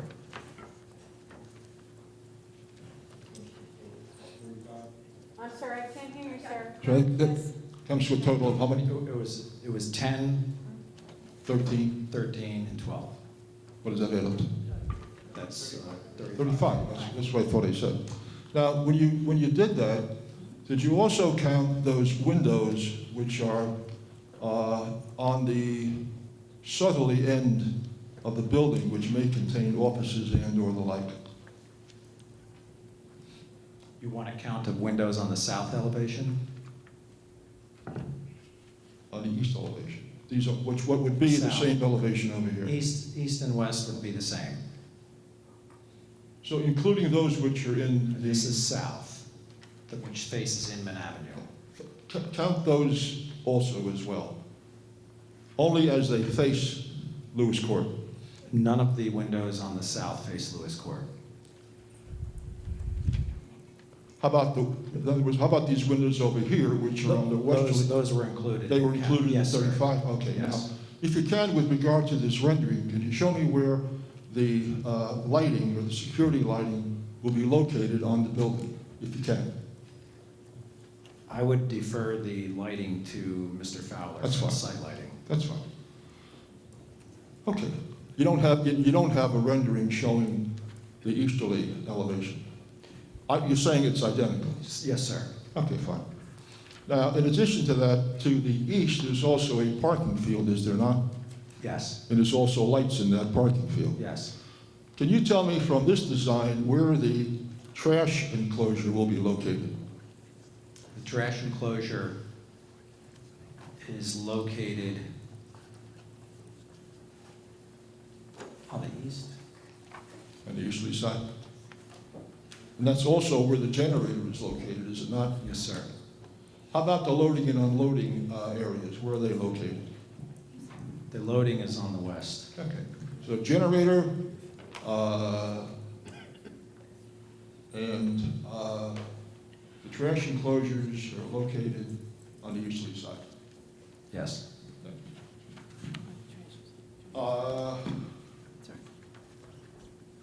Those are all the questions I have for the architect.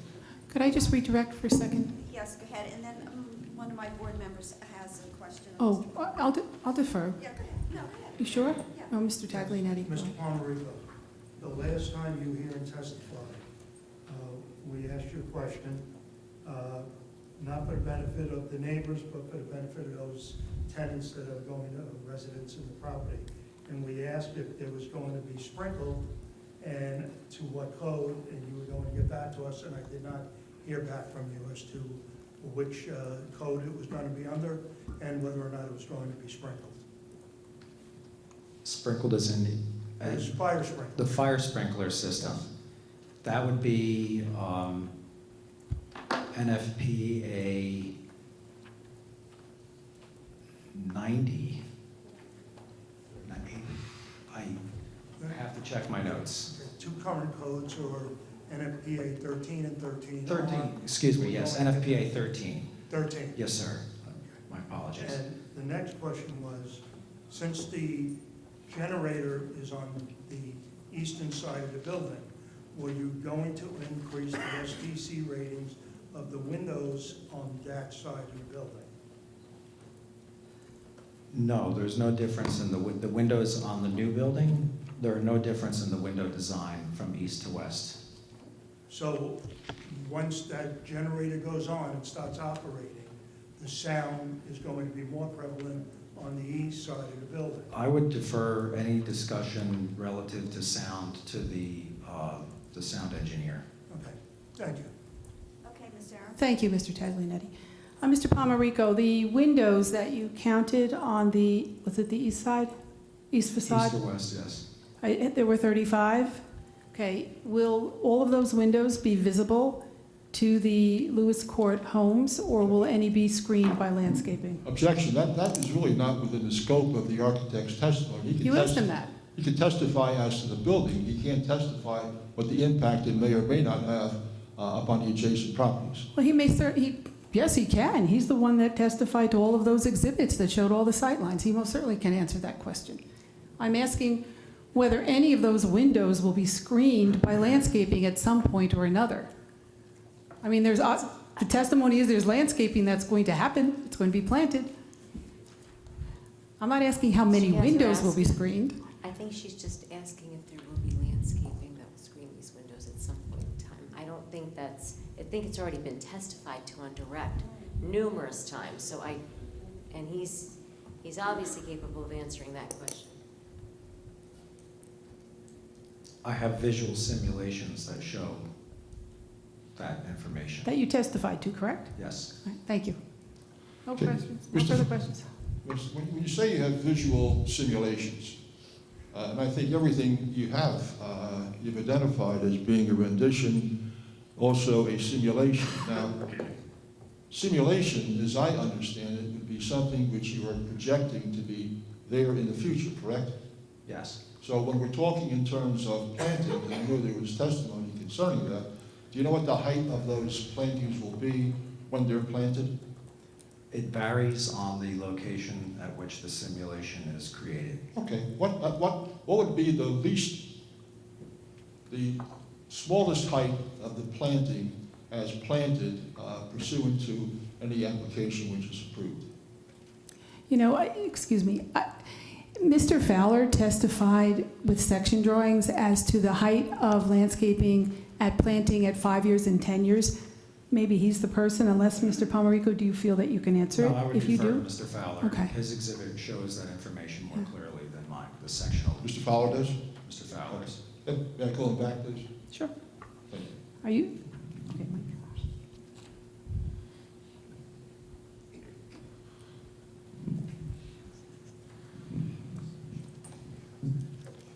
Mr. Fowler, with regard to this application, you in fact submitted a landscaping plan, did you not? That's correct. Offhand, could you give me the total number of plantings along that easterly boundary line of the subject property?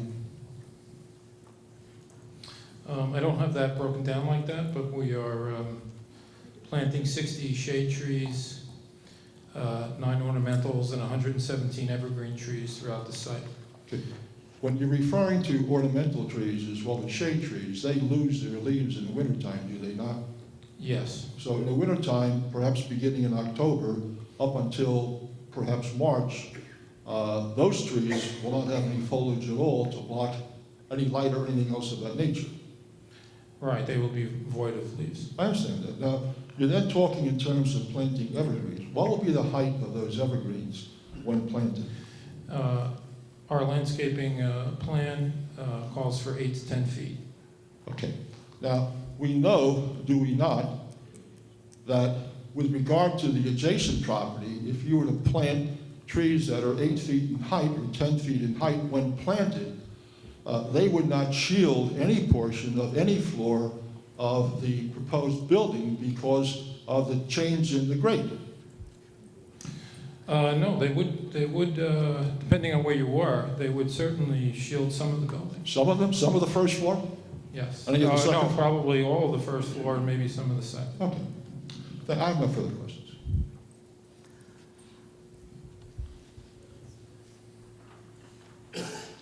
Any other cross-exam tonight? I'm sorry? Are you finished completely, Mr. Gavrikowski? With this gentleman, yes. Okay. And with Mr. Palmarico With Palmer. as well? Okay. what would you like next then? I'm going to cross-examine, if I may, the planner. Okay.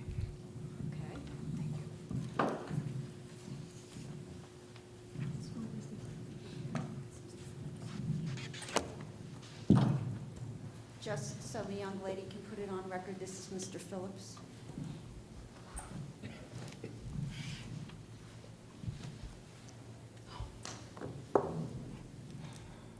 Here's the, He's right there. Would you like him up there? He's over there. Would you like him over there, Mr. Gavrabowski? can he raise his hand so I can see Yeah, him? Mr. Phillips? Hello, Mr. Gazarovski. Hello, Mr. Phillips, long time no see. How are you? I'm fine, thank you. Thank you for asking.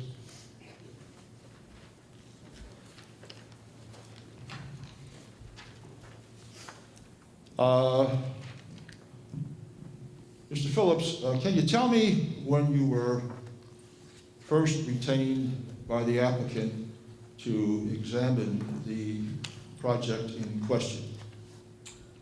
I believe I was retained sometime initially in 2017.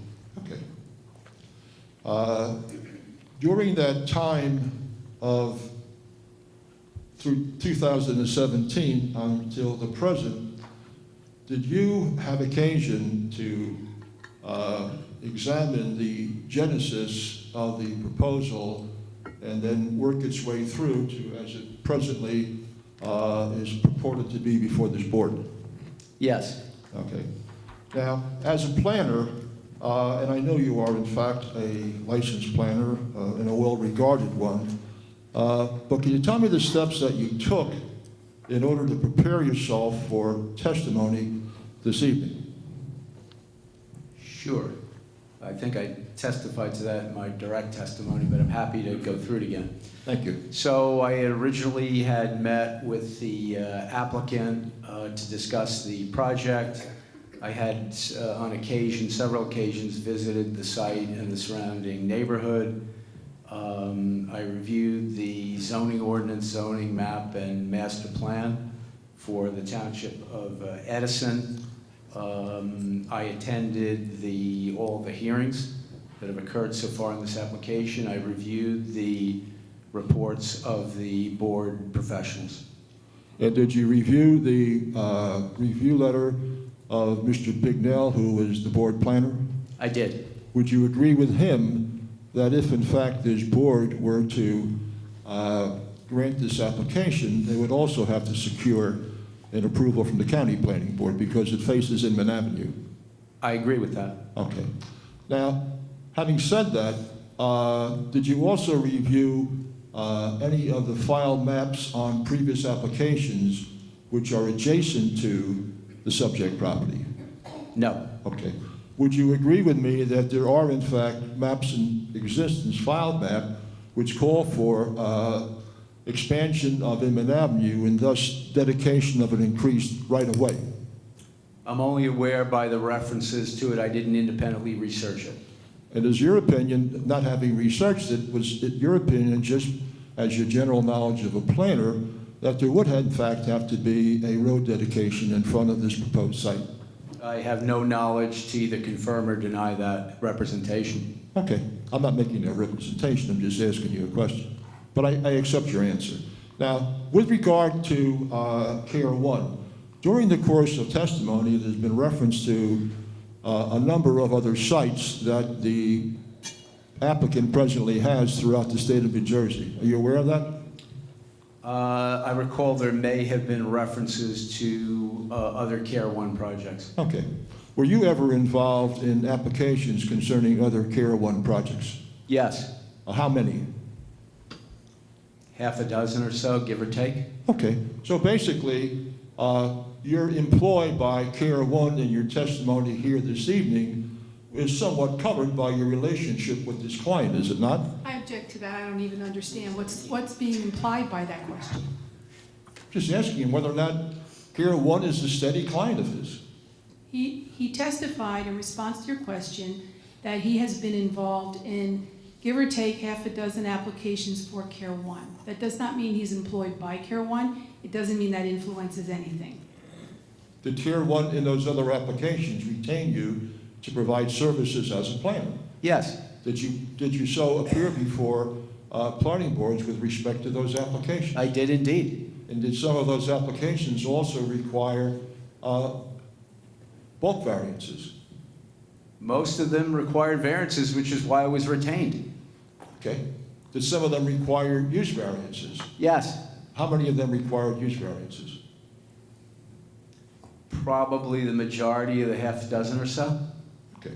Now, with regard to this particular project, as a part of your review of the documents that you would need to review, did you in fact review the master plan? I think I just answered that to the affirmative probably 3 minutes ago when you asked me what I did. Okay. Humor me, okay? I'll do my best. Thank you. With regard to this particular application, how is the property presently zoned? RA. Do you know when that zoning occurred in the history of zoning in Township of Edison? Wait a minute. The mic's dead. Mike's dead. Pardon me? Okay. Do you know, with regard to the subject property, with regard to the new construction, do you know when that property was zoned in the residential zone? Are you asking me if I know how far back the RA zoning goes? On that property? I do not know exactly how far back it goes. Okay. Now, at the time of this application, the property was zoned and still is zoned residential, correct? That's accurate. And at the time of this application, there were 2 existing residential houses on that property. Correct. Now, do you know whether those houses have been abandoned or is someone still living in them? My understanding is there's no one living in them. Okay. Now, with regard to the issue at hand, now, the adjacent property, which is where the nursing home is located, that is, in fact, is it not in a zone that would permit nursing homes to be approved? The RA zone? No, the adjacent property located to the west of the RA zone. How is that zone?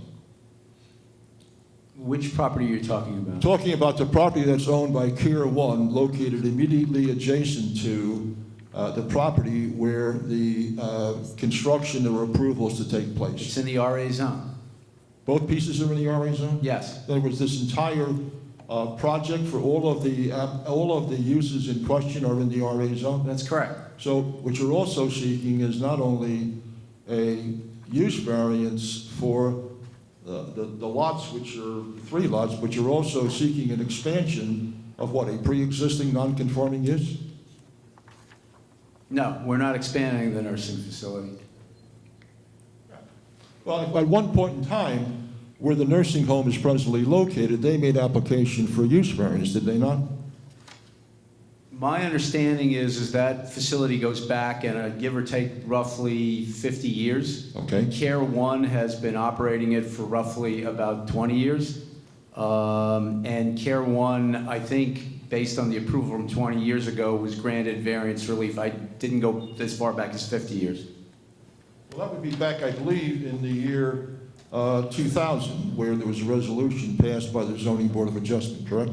If you don't know, you can say you don't know. Yeah, my math is reasonably accurate, yes. Okay. Now, having said that, so now you are looking for an expansion of that variance, which was granted perhaps 19 years ago. No, we're not. We're looking to introduce a new use on property that is not currently part of the nursing home property. As you've indicated, it's basically covered by 2 single-family houses, and we're not looking to expand the nursing facility. We're looking to introduce an assisted living facility. But there are interconnecting roads, interconnecting uses, interconnecting driveways, and I believe during the testimony there was also reference to some sharing of facilities. Excuse me, that's completely incorrect, and a review of the plans that were filed would be informing on that point. Okay, now with regard to the existing buildings which are there, they are on lots 27 and 28, are they not? I'd have to just, I don't know the lots by memory. Okay, with regard to the existing uses that are there, can you tell me the number of stories in each of those buildings?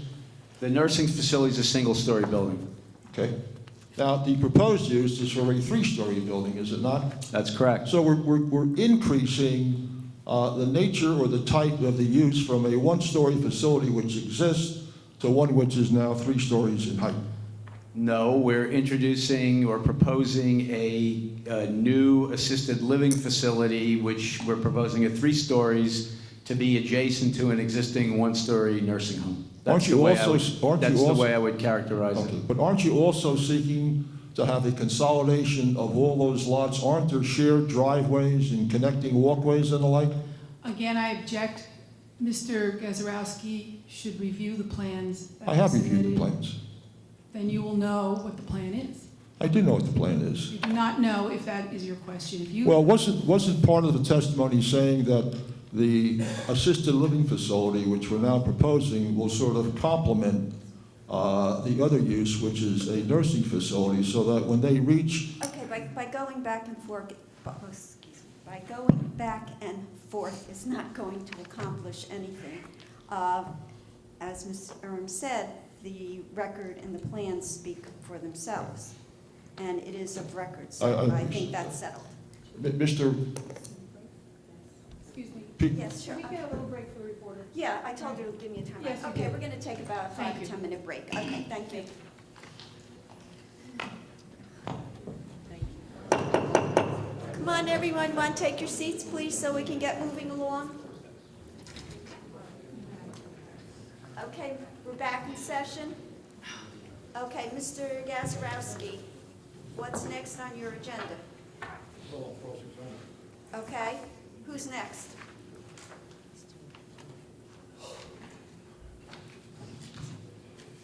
Okay. We're still with Mr. Fowler. Oh, aren't you lucky, Mr. Fowler? Mr. Just Phillips. Mr. Phillips. Okay, I got Phillips and Fowler mixed up. Boy, it's been a long day. Okay, Mr. Phillips, I confuse you with your partner, Mr. Price. You're much more amiable than he is. Thank you for the compliment, Mr. Gazarovski.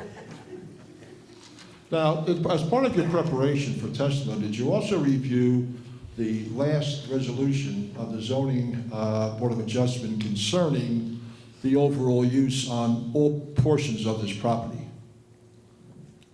You're talking about for the nursing facility? Yes. Yeah, I had occasion to review that. Do you have a copy of that with you as well tonight? I do not have a copy of it. All right, I'll show you a copy. Now, what I want to draw to your attention is the application for what is known as preliminary and final site plan, Pier 1 at the Highlands, 1350 Inman Avenue. Now, when I look at this, it identifies the property in question, and it identifies it as Block 410, lots 27, 28, 30, 31, and 11C. So that means that this particular application not only covers the proposed expansion onto the property, but it also covers the existing uses which are there. Correct? I'd have to review it again to either confirm or... Well, you have a copy. I don't have a copy with me. You have a small copy of the site plan before you, a miniaturized copy. For this application, yes. Yeah, for this application. So I'd like you to look at the application for the preliminary and site plan. It has to do with all of the lots, 27, 28, 30, 31, and 11C, correct? I can only speak to this application, correct. I want to make this simple. This application covers all of those lots, does it not? Yes. Fine. So when we're talking about the site plan, it isn't just for the assisted living facility, which is being constructed on a portion of Lot 30, 31, and 11C, but the application covers the entire site. Correct. And are you aware of the fact that in the plans themselves, the portion which was previously identified as the lots containing the residential homes, a portion of that lot line as it existed is moving in a westward fashion to include some additional parking for the nursing home. Can you just repeat that again? I will.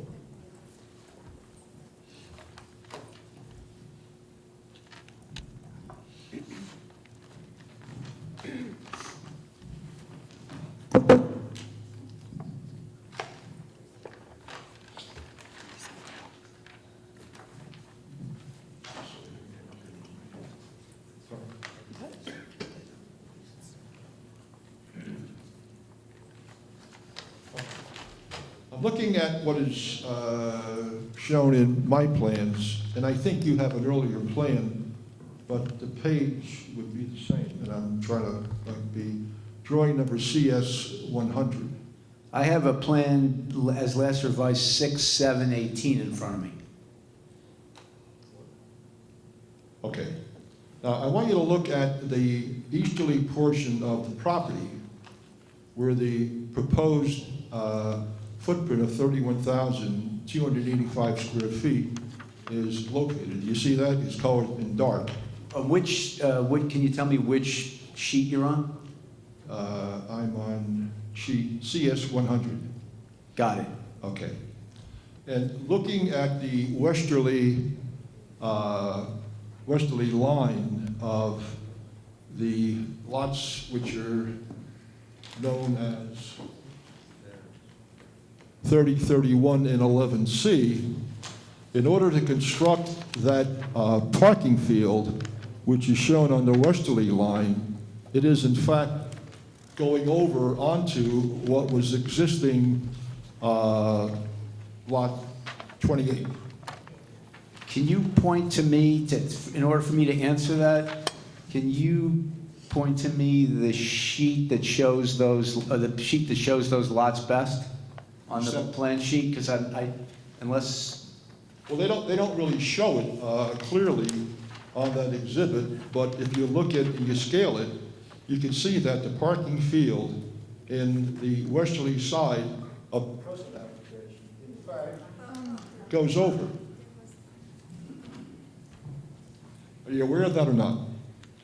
When you say it goes over... Proceeds over the formerly easterly boundary line of what is known as lot 28.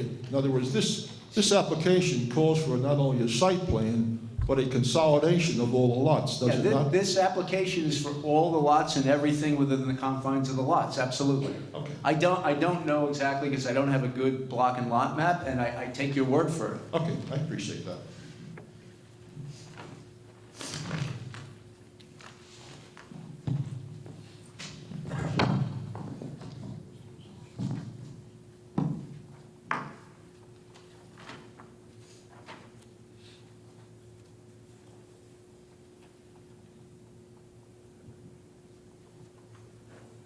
Now, let me show you a copy of the Edison Township Zoning Board of Adjustment resolution, which was passed on May 16, 2000. And if it's not in the board's file, I'll have it marked as an exhibit if we may.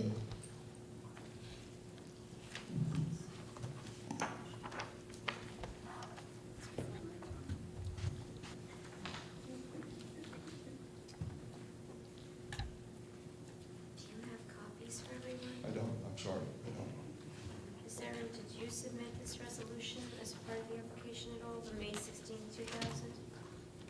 I don't recall, and I don't have my binder with me. I could have. I have it in my office. Yes, Mr. Bignell? They must have been submitted because I have copies of all of them in my file. You have it? So we do have copies somewhere? So we have May 16, 2000, Yes. September 24, 1996. I don't think I have. I don't That's have not, that. you don't have that one? He you just have has the May 16. one. I don't have 96. It would be in the blue binders if I did. I don't have 96. So we're not going to mark them as they were apparently part of the submission, at least that one is. Okay. So you want this marked? No. Okay, let me show it to Mr. Phillips.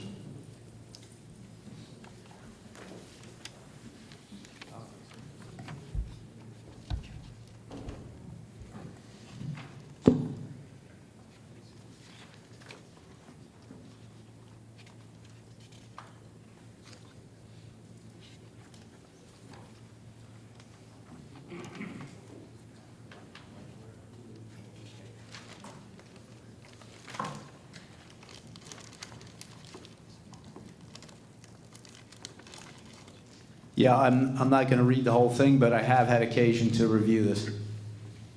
Now, did you participate in that application? I did not. Okay. Now, would you turn your attention, please, to first page 6. Now, would you agree with me that at the time of this particular application, the land which is located immediately to the east of the subject property is the present property, which is known as lots 30, 31, and 11C, where there existed 2 residential homes which are still presently there.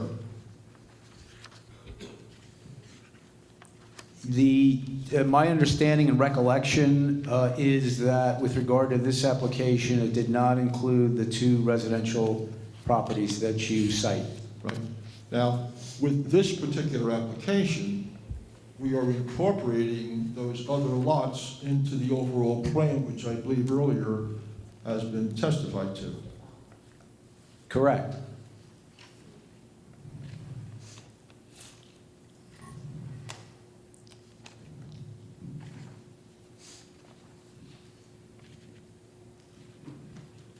Now, in page 12, the board made a series of findings, and in the very first paragraph, what it said is that the board concluded that the continuation of this pre-existing non-conforming use will not cause any detriment to the master plan and zoning ordinance because the property is already used for this use without any detriment to the surrounding community. Do you see that? That's what it says, yes. At that time, the existing use, which was being utilized as a nursing home, was a smaller use, and this application was to increase the size of that non-conforming use. That was the nature of that application from 2000. There was an existing residential healthcare facility, and it was being expanded, correct? Okay, right. And what the board found is that what the applicant was doing in this application was modernizing its outdated facilities, correct? You know, I don't have a problem with Mr. Phillips answering, except that he has not had an opportunity to review this entire resolution. He was not part of that application. The resolution speaks for itself. Well, what I'm asking him for is in paragraph 2, and we're really only going to be referring to 2 or 3 pages. If he begins reading on page 12 to the end, that's the only area I'm going to address. He's asking Mr. Phillips to characterize the application as modernizing the facility. That's what the resolution says. Well, then it speaks for itself. Then let me ask you the next question. Having said that the original approval back in 2000 was for the purpose of modernizing an existing antiquated facility, this particular application is seeking to create an entirely new facility and a new use, is it not? Are you talking about the facility for the assisted living? Yeah, for the proposed. Repeat your question.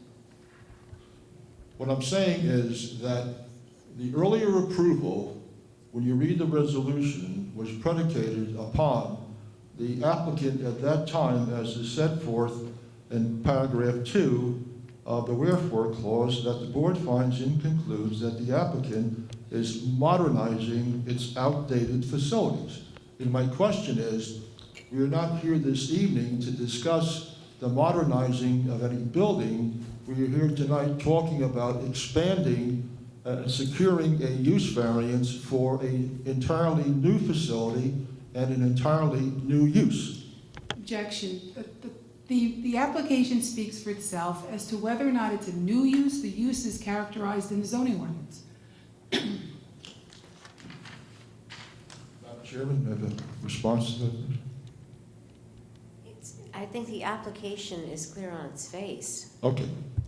Let me ask you one further. Well, if you know the answer, Mr. Phillips, if not, that's okay. Do you know whether or not, or did you ever review a Middlesex County Planning Board review of the application which was secured in the year 2000? I did not.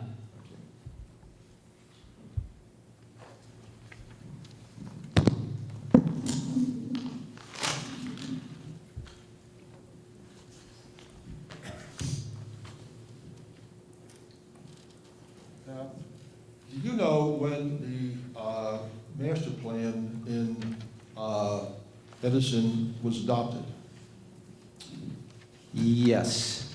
There was a master plan which I reviewed, and I will get you the dates and then a reexamination report. There was a 2003 master plan and a 2011 reexamination. Okay, now you realize, of course, that a master plan is basically a recommendation by the planning board, and then it's adopted by the governing body, is it not? I wouldn't characterize it that way. A master plan is under the total jurisdiction of the planning board, under the MLUL, and the governing body, if it so chooses, can basically adopt implementing zoning that could be consistent with that master plan. For having said that, the master plan that was passed in the year 2013, as well as the re-examination of the master plan, neither of those two recommended that the existing zoning that is on the lots to the east be rezoned, correct? They recommended that they remain in that same residential type of use. The land use element from those documents basically designates the property under the current, or consistent with the current zoning, which is single-family housing. Right.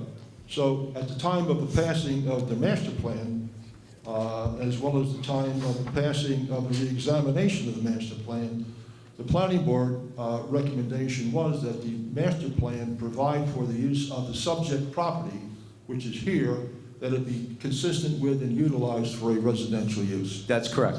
And this applicant is seeking a use variance which is contrary to the master plan and contrary to the re-examination of the master plan. Contrary to the land use element of the master plan, but as I testified, in my opinion, consistent with some of the expressed objectives in the master plan, particularly as it relates to senior housing and assisted living. Well, when you're speaking in terms of suggestions of the master plan, those are just generalized statements. I mean, everyone is for affordable housing, everyone is for senior living and or the like, but with regard to this master plan and the re-examination of the master plan, the recommendation of the planning board was that the continued use of residential remain on that site. I agree with the last part of your statement, but I certainly wouldn't agree with the first part of it, and I certainly wouldn't make that reference to the planning board that adopted the master plan with specific objectives. Okay. They're more than just mere suggestions. They're the policy statements of the planning board. You're saying that the generalized statements take precedence over the specific recommendations? I'm not saying one takes preference over the other. I've answered your question factually, that the land use element designates this property for single-family residential, but it goes on to make particular policy recommendations that basically relate to the substance of this application. Mr. Gazarovski, if I may, just so my board is clear, the master plan obviously has certain elements that the planners, when they testify, consider. The whole purpose of a use variance is the fact that you have to consider the master plan, the ordinances, the proofs, and all of the elements of the application. Just because the master plan says one thing does not mean that that is binding on the zoning board, which must consider all of the other elements. My understanding of the process would be is that once the master plan is adopted by the planning board, then the matter, of course, moves to and is reviewed by the governing body, and if the governing body so chooses, they can in fact either keep the zoning as it was at the time of the writing of the master plan, or they can in fact disregard the recommendation as incorporated into the master plan and rezone the property. Again, the board is capable of considering the master plan and its intent. The board is capable of determining whether this application requires a use variance. That's the whole point of having a zoning board. Okay? It requires a use variance, but that's not just to the issue of whether a use variance is justified, and certainly the actions taken by the planning board. With all due respect, that's your argument, and I appreciate that, but you're allowed to have your argument. The applicant is allowed to present their proofs. The board has the ultimate decision. Mr. Phillips, to your knowledge, once the governing body reviewed the master plan, did they change the existing zoning on the site? No. is it your understanding that if the governing body so chose to change the zoning from residential to some other use, they could have done so? The governing body could have zoned it any way they felt fit. Well, they chose to let it remain as it was. Zoning is under the jurisdiction of the governing body in the state of New Jersey. And this was as recently as, what was the year of the re-examination plan? 2011. Right. That's the master plan, wasn't it? Wasn't the re-examination at a later date, 2013? No, the master plan was 2003, the re-examination was 2011. Okay. Excuse Now, me, Well, Mr. Bignell, yeah, would you like just to to clear it up, put it was- some input here, It was please? written through like 2011, it was put on hold for a little while, and it was adopted in 2013. So everybody's correct, but that's just, it was adopted in 13. Thank you, Mr. Bignell. thank you. Now, are you aware of any application between 2013 and the present, an application being made by the property owner or an application being made by your client to the governing body to change that zoning? I'm not aware of any such action. Now, are you aware of any legal action being taken by the applicant or any other party seeking to change that zone? I'm not aware of any such action, no. Now, the owner of the property or the applicant does in fact have the opportunity to request to meet with the governing body and to hold perhaps a public hearing to determine whether or not such a change in zone would be appropriate. The owner could have done that. The owner could also, as is doing this evening, is exhaust its administrative remedy and file a use variance application with this board. Okay. Now, at any time when the Board of Adjustment does its year-end report with regard to recommended changes in zoning, did they ever recommend that this property be rezoned from residential to some type of commercial use? I don't know. Did you check? I did not. Okay.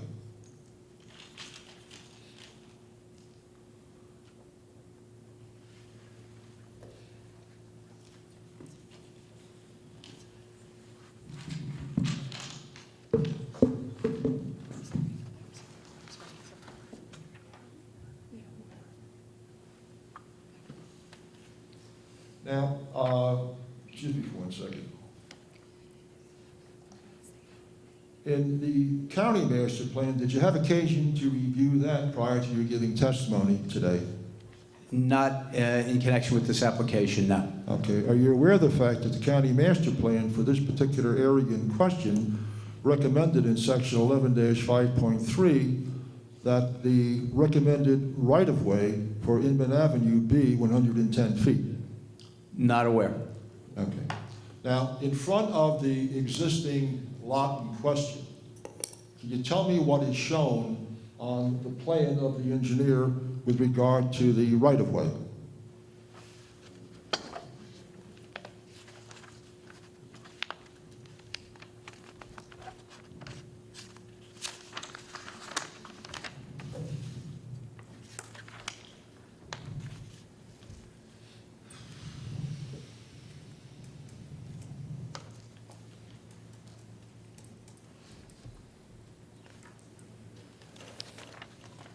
I'm looking at the site plan. Yes. So the site plan shows the property line, Yes. shows the setback is measured from the property line. Okay. What's the width of the cartway? It says width varies. Give me the high and the low. I can't see a reference on the site plan. And it shows the required site distance, which is an area that's shaded. Does it show the existing right-of-way in front of the subject property? I don't see it. I'm looking at the site plan sheet, and I don't see it, and maybe it's there, but I don't see it. Okay. Would you agree with me, though, that the county master plan recommends that the right-of-way be a width of 110 feet? I don't, you represented that and asked me, I don't know that. Okay, I'll accept that. Now, testimony was given by you with regard to other locations within the immediate area. How many other locations are there in Edison Township that provide for an assisted living facility? 3. And can you give me their proximity, if you can, to the subject site? I didn't measure it. There are 3 within Edison's geographic limits. Well, Edison's geographic limits are relatively limited, are they not? I wouldn't characterize it that way. I think Okay. Edison's a fairly large geographic municipality. Okay. Now, so you can't tell me whether these locations are within 5 miles or 10 miles or the like? I didn't measure it. It wasn't material to my testimony. Okay. Sorry Did to you, answer. did you make any attempt to determine the occupancy rate in those various 3 other locations? I I have to object to that because that was testified to by another witness. Well, if you can't answer the question, he's the planner. I mean, either he knows or he doesn't. So I'll try and answer the It's not question. within the scope of his direct. It actually, Mr. Hodges from Care One provided testimony, I think, at the initial hearing. Okay. And his testimony was that there are high occupancy rates at these facilities, as I recall. Well, and I reiterated that testimony, as I recall, based on my direct testimony. But he laid that foundation testimony. I did not independently research that, just to be clear for the record.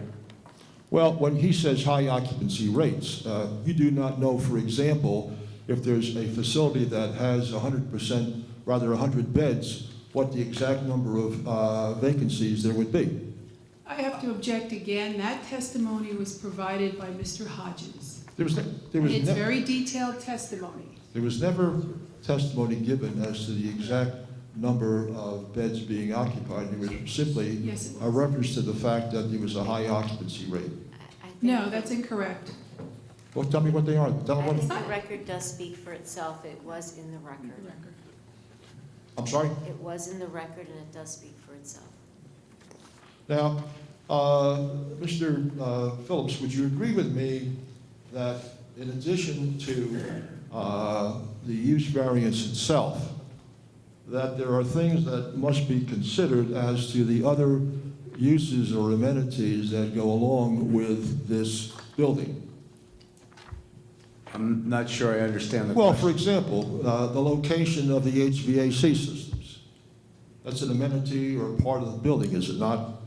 I mean, I think that all is subsumed within the site plan that's reviewed by this board. Well, but those other various amenities, whether it be a trash enclosure, a place for loading and unloading. It's all part of the site plan. I'm sorry? It's all part of the site I plan, know which it's all is part under of the the site juris. plan, but that, for example, the location of the generators, the location of the trash receptacles, does that not impact the surrounding neighbors who are in a residential zone and the property in question is in a residential It could zone? potentially impact neighbors, depending upon where it is and the distance and whether it's screened and whether it's sound attenuated. But it's a consideration of this board, no question about it. Well, I understand that, but that also is a part of your planning testimony, isn't it?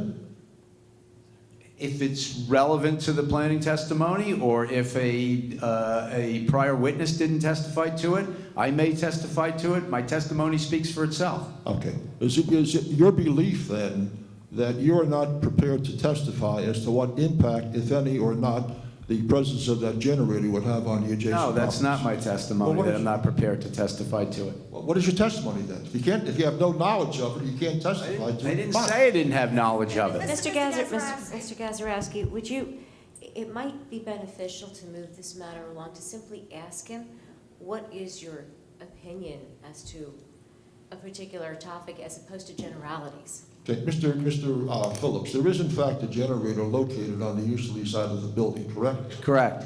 Did you make any attempt to determine what the noises, meaning the DBAs, would have upon the adjacent residential use? Again, I object to that. That testimony was already presented by an acoustical engineer. It is not up to a professional planner to determine DBA is in compliance with DEP or noise. Mr. Gazarovski, regulations. perhaps you should ask him about, from a planning standpoint, the various areas that you've raised. Mr. Phillips, you're familiar with the noise standards that are in the zoning ordinance of the Township of Edison, are you not? I'm generally familiar with the noise standards, but I'm not a noise expert. I know you're not, I know you're not a Can I noise. just- Let me finish, please, answering your Wait a question. minute. I got it. One person at a time, and it's almost like bickering back and forth. Mr. Gazarovski, please ask a question with the limited amount of words that will take to ask a simple question to get a simple answer, and let's move this along. Madam Chairman. We're not getting anywhere this evening at all. Madam Chairman, respectfully, noise is not a simple question. Well, and this gentleman is not a noise expert, which he is trying to tell you. Mr. Phillips. And the testimony is of record. But Mr. this bickering back and forth, just please ask a direct, specific question. Thank you. Mr. Phillips, would you agree with me that you are in fact, this applicant is in fact seeking a use variance, is he not? Yes. Would you agree with me that part of the consideration for the granting of such a variance would be the negative impact that it has upon the surrounding neighborhood? Yes. Would you agree with me that the noise emanating from a generator could in fact be a factor in determining whether it would have a negative impact in an adjacent property which is zoned residential and your property is in fact zoned residential? Yes again. Okay. Have you given any consideration to forming an opinion as to whether or not the dBAs that would be emanating from this generator would adversely impact the adjacent residential uses? Yes, and I formed my opinion relying on the testimony of our sound expert, whose testimony was that the generator will meet noise standards during testing, will meet the applicable noise standards during testing, and we also agreed at the time, the applicant, to provide fencing and screening up to 8 feet high to also screen the generator. And based on that testimony, I've concluded that there will be no substantial detriment to the immediately adjacent neighbors vis-a-vis the generator. And your testimony, though, was predicated upon the testimony of the noise expert? Correct. Fine. Now, with regard to the loading and unloading of trash, did you give consideration to that? Yes. Now, are you familiar with the nature of the trash enclosures that are being proposed in this plan? Not intimately, but generally. Okay. Well, do you know the size of the dumpsters? I don't recall. I think the engineer testified. I know the location on the site. I listened to the testimony, but in terms of the exact specs, I'll defer to Mr. Fowler. Okay. Now, did you ever make an attempt to determine whether these would be compacted or whether they're simply being dumped into a dumpster and hauled off? I believe there was testimony by Mr. Fowler, but I don't recall. You don't recall the testimony at all? Not as I sit here now. Would you agree with me that if, in fact, the testimony of the applicant's witnesses as to both the generators as well as the trash enclosures are not correct, if they are not correct or proved not to be correct, that that could have a negative impact upon the adjacent residential owners? Can that question be rephrased? Yeah, I don't understand it either. Would you agree with me that if, in fact, the testimony of the noise expert and the as to both the trash enclosure and the generator are not correct? Well, excuse me, but I'm sorry, he is a licensed, whatever the proper name is. He testified to it. His testimony is of record, and his testimony is supposed to be the truth to the best of his ability in his licensed field. Madam. So by saying he's given untruth testimony, I don't think is... I didn't say he's giving untrue testimony. But Madam Chairman, respectfully, with regard to the noise expert, none of that can be determined until such time as the facilities in question are constructed. Now, I read the testimony. There is no testimony that the noise expert went to similar facilities where there are similar sized generators and the like and gave testimony with regard to that. His opinion at this point in time is simply a net opinion. Okay, opinion. You didn't use the word opinion. Whose opinion is a net opinion? The noise expert. Absolutely not. He supplied a report to this board that contained the data. It is not a net opinion. I'm going to state to both attorneys, it is up to the board to decide which facts they find and how they wish to weigh the facts and the testimony, whether they are testimony from professionals or anyone else. I agree with you, but It is not a net opinion. A net opinion is an opinion that is given without support of data. Even though this is a quasi-judicial board, again, the board will consider the information and testimony in its entirety, and, you know, using words that are legalese, for lack of a better phrase, such as net opinion, is not something this board will consider. What they will consider, however, is the entire testimony is presented. Thank you. Mr. Phillips, going on. Are you aware of the fact that a portion of the property in question is in fact located in the roadway of that county road known as Inman Avenue? Say that again, please, Mr. Gazarovski. And since we're being so repetitive, in a little while, I think we're going to call it an evening because we don't seem to be getting anywhere. But please rephrase that question or repeat that question. Mr. Phillips, prior to coming here today, did you review the site plan? Yes. Did you review the plot plan? The Plot plan and site plan are perhaps synonymous, are they not? Yeah. Did you review the survey? I reviewed the, whatever was in the entire site plan packet. And I can't recall whether there was a survey. Okay. Now, are you aware of the fact that a portion of the property, which is the subject of this application, is in fact located in the cartway of Inman Avenue?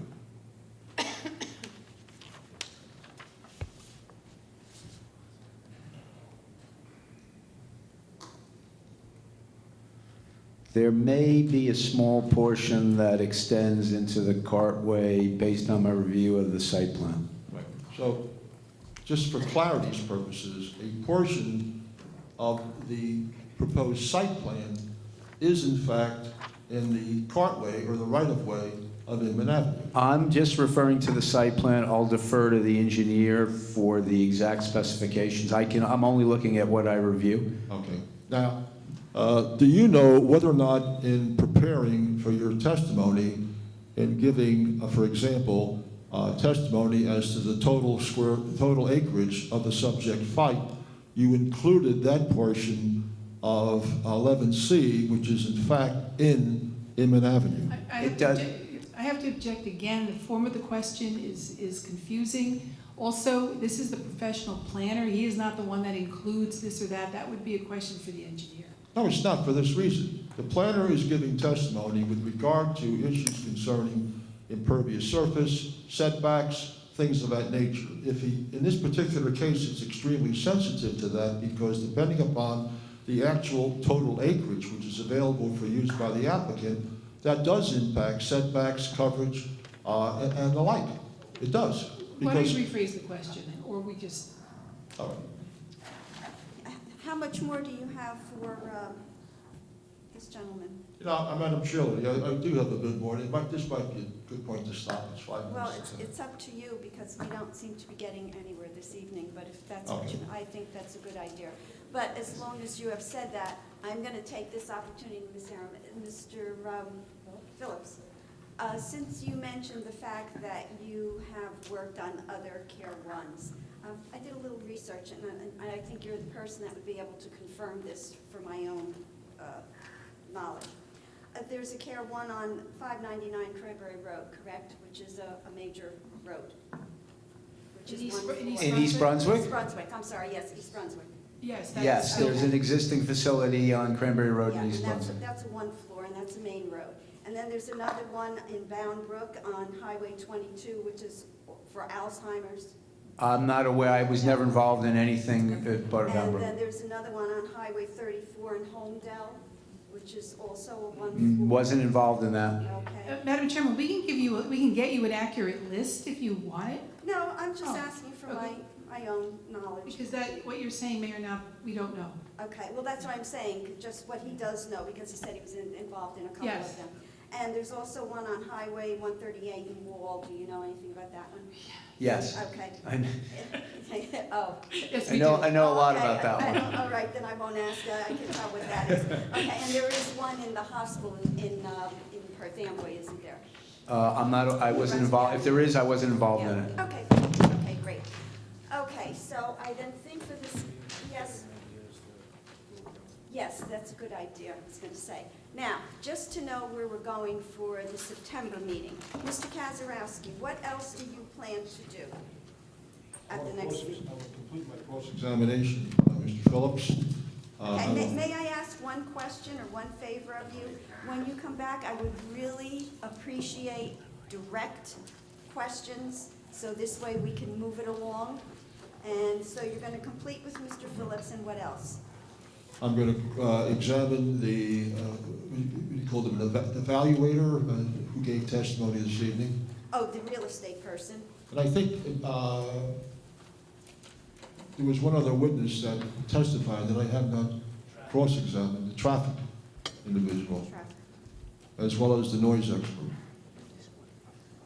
Okay, do you have any idea how long you think you're going to be if you give us direct questions?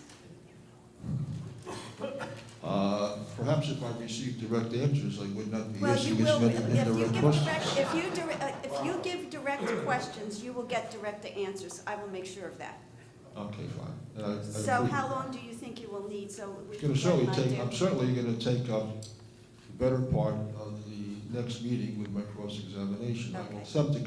I will attempt to shorten it. I really would like to, the neighbors and the public to just know what's going on, because my gut reaction is the day that I go out to the public, I would like to have all the public input in one meeting and not break it up. Because then it is very difficult to remember who has spoken, because as you know, EMLUL rules state that the public is allowed, as we say, one bite of the apple. They're allowed to come up once and speak.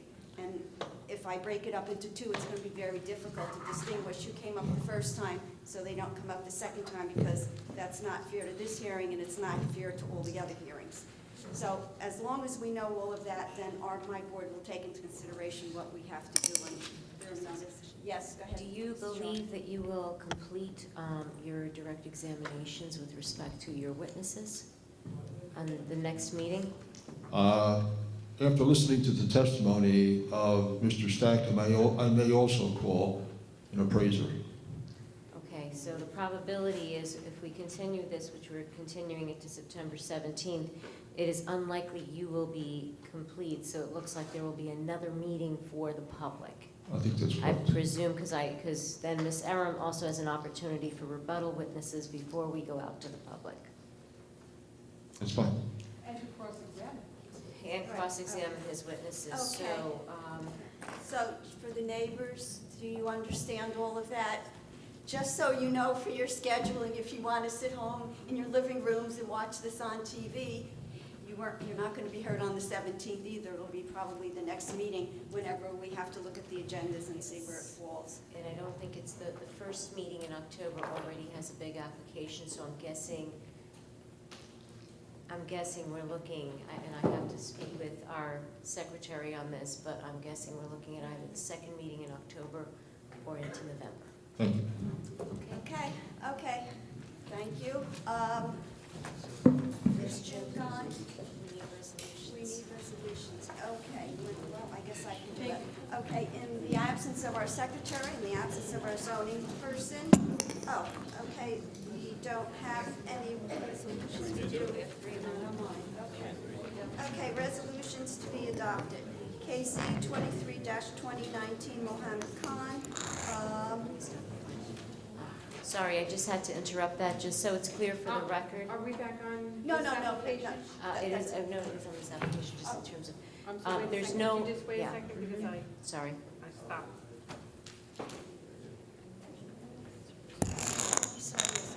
You're right, you can go ahead. Okay, I'm sorry, Ms. Shaw, you reminded me. Are you ready? I had shut down, sorry. That's okay. Okay. It's just what we, as I say, it's late and your brain, you go brain dead. There's no renotice, so as you know, the next meeting will be the September 17th, and then at the September 17th meeting, we will definitely have the date of the next meeting once we review it with the secretary. Okay, thank you. Okay, do you know what it was on my brain?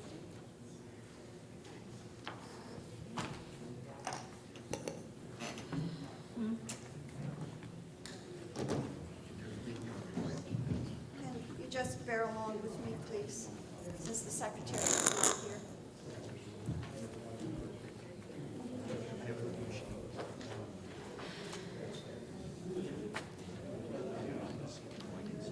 In lieu of the fact, just for the record, in lieu of the fact that with what the secretary left, I cannot distinguish whether the three resolutions were denied or granted, I'm going to name them and say that they're on record as they were stated at the meeting.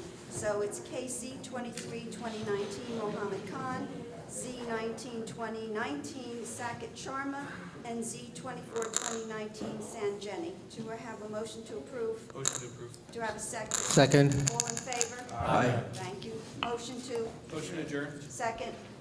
Second. All in favor? Aye. Good night. Thank you, everyone. See you in August.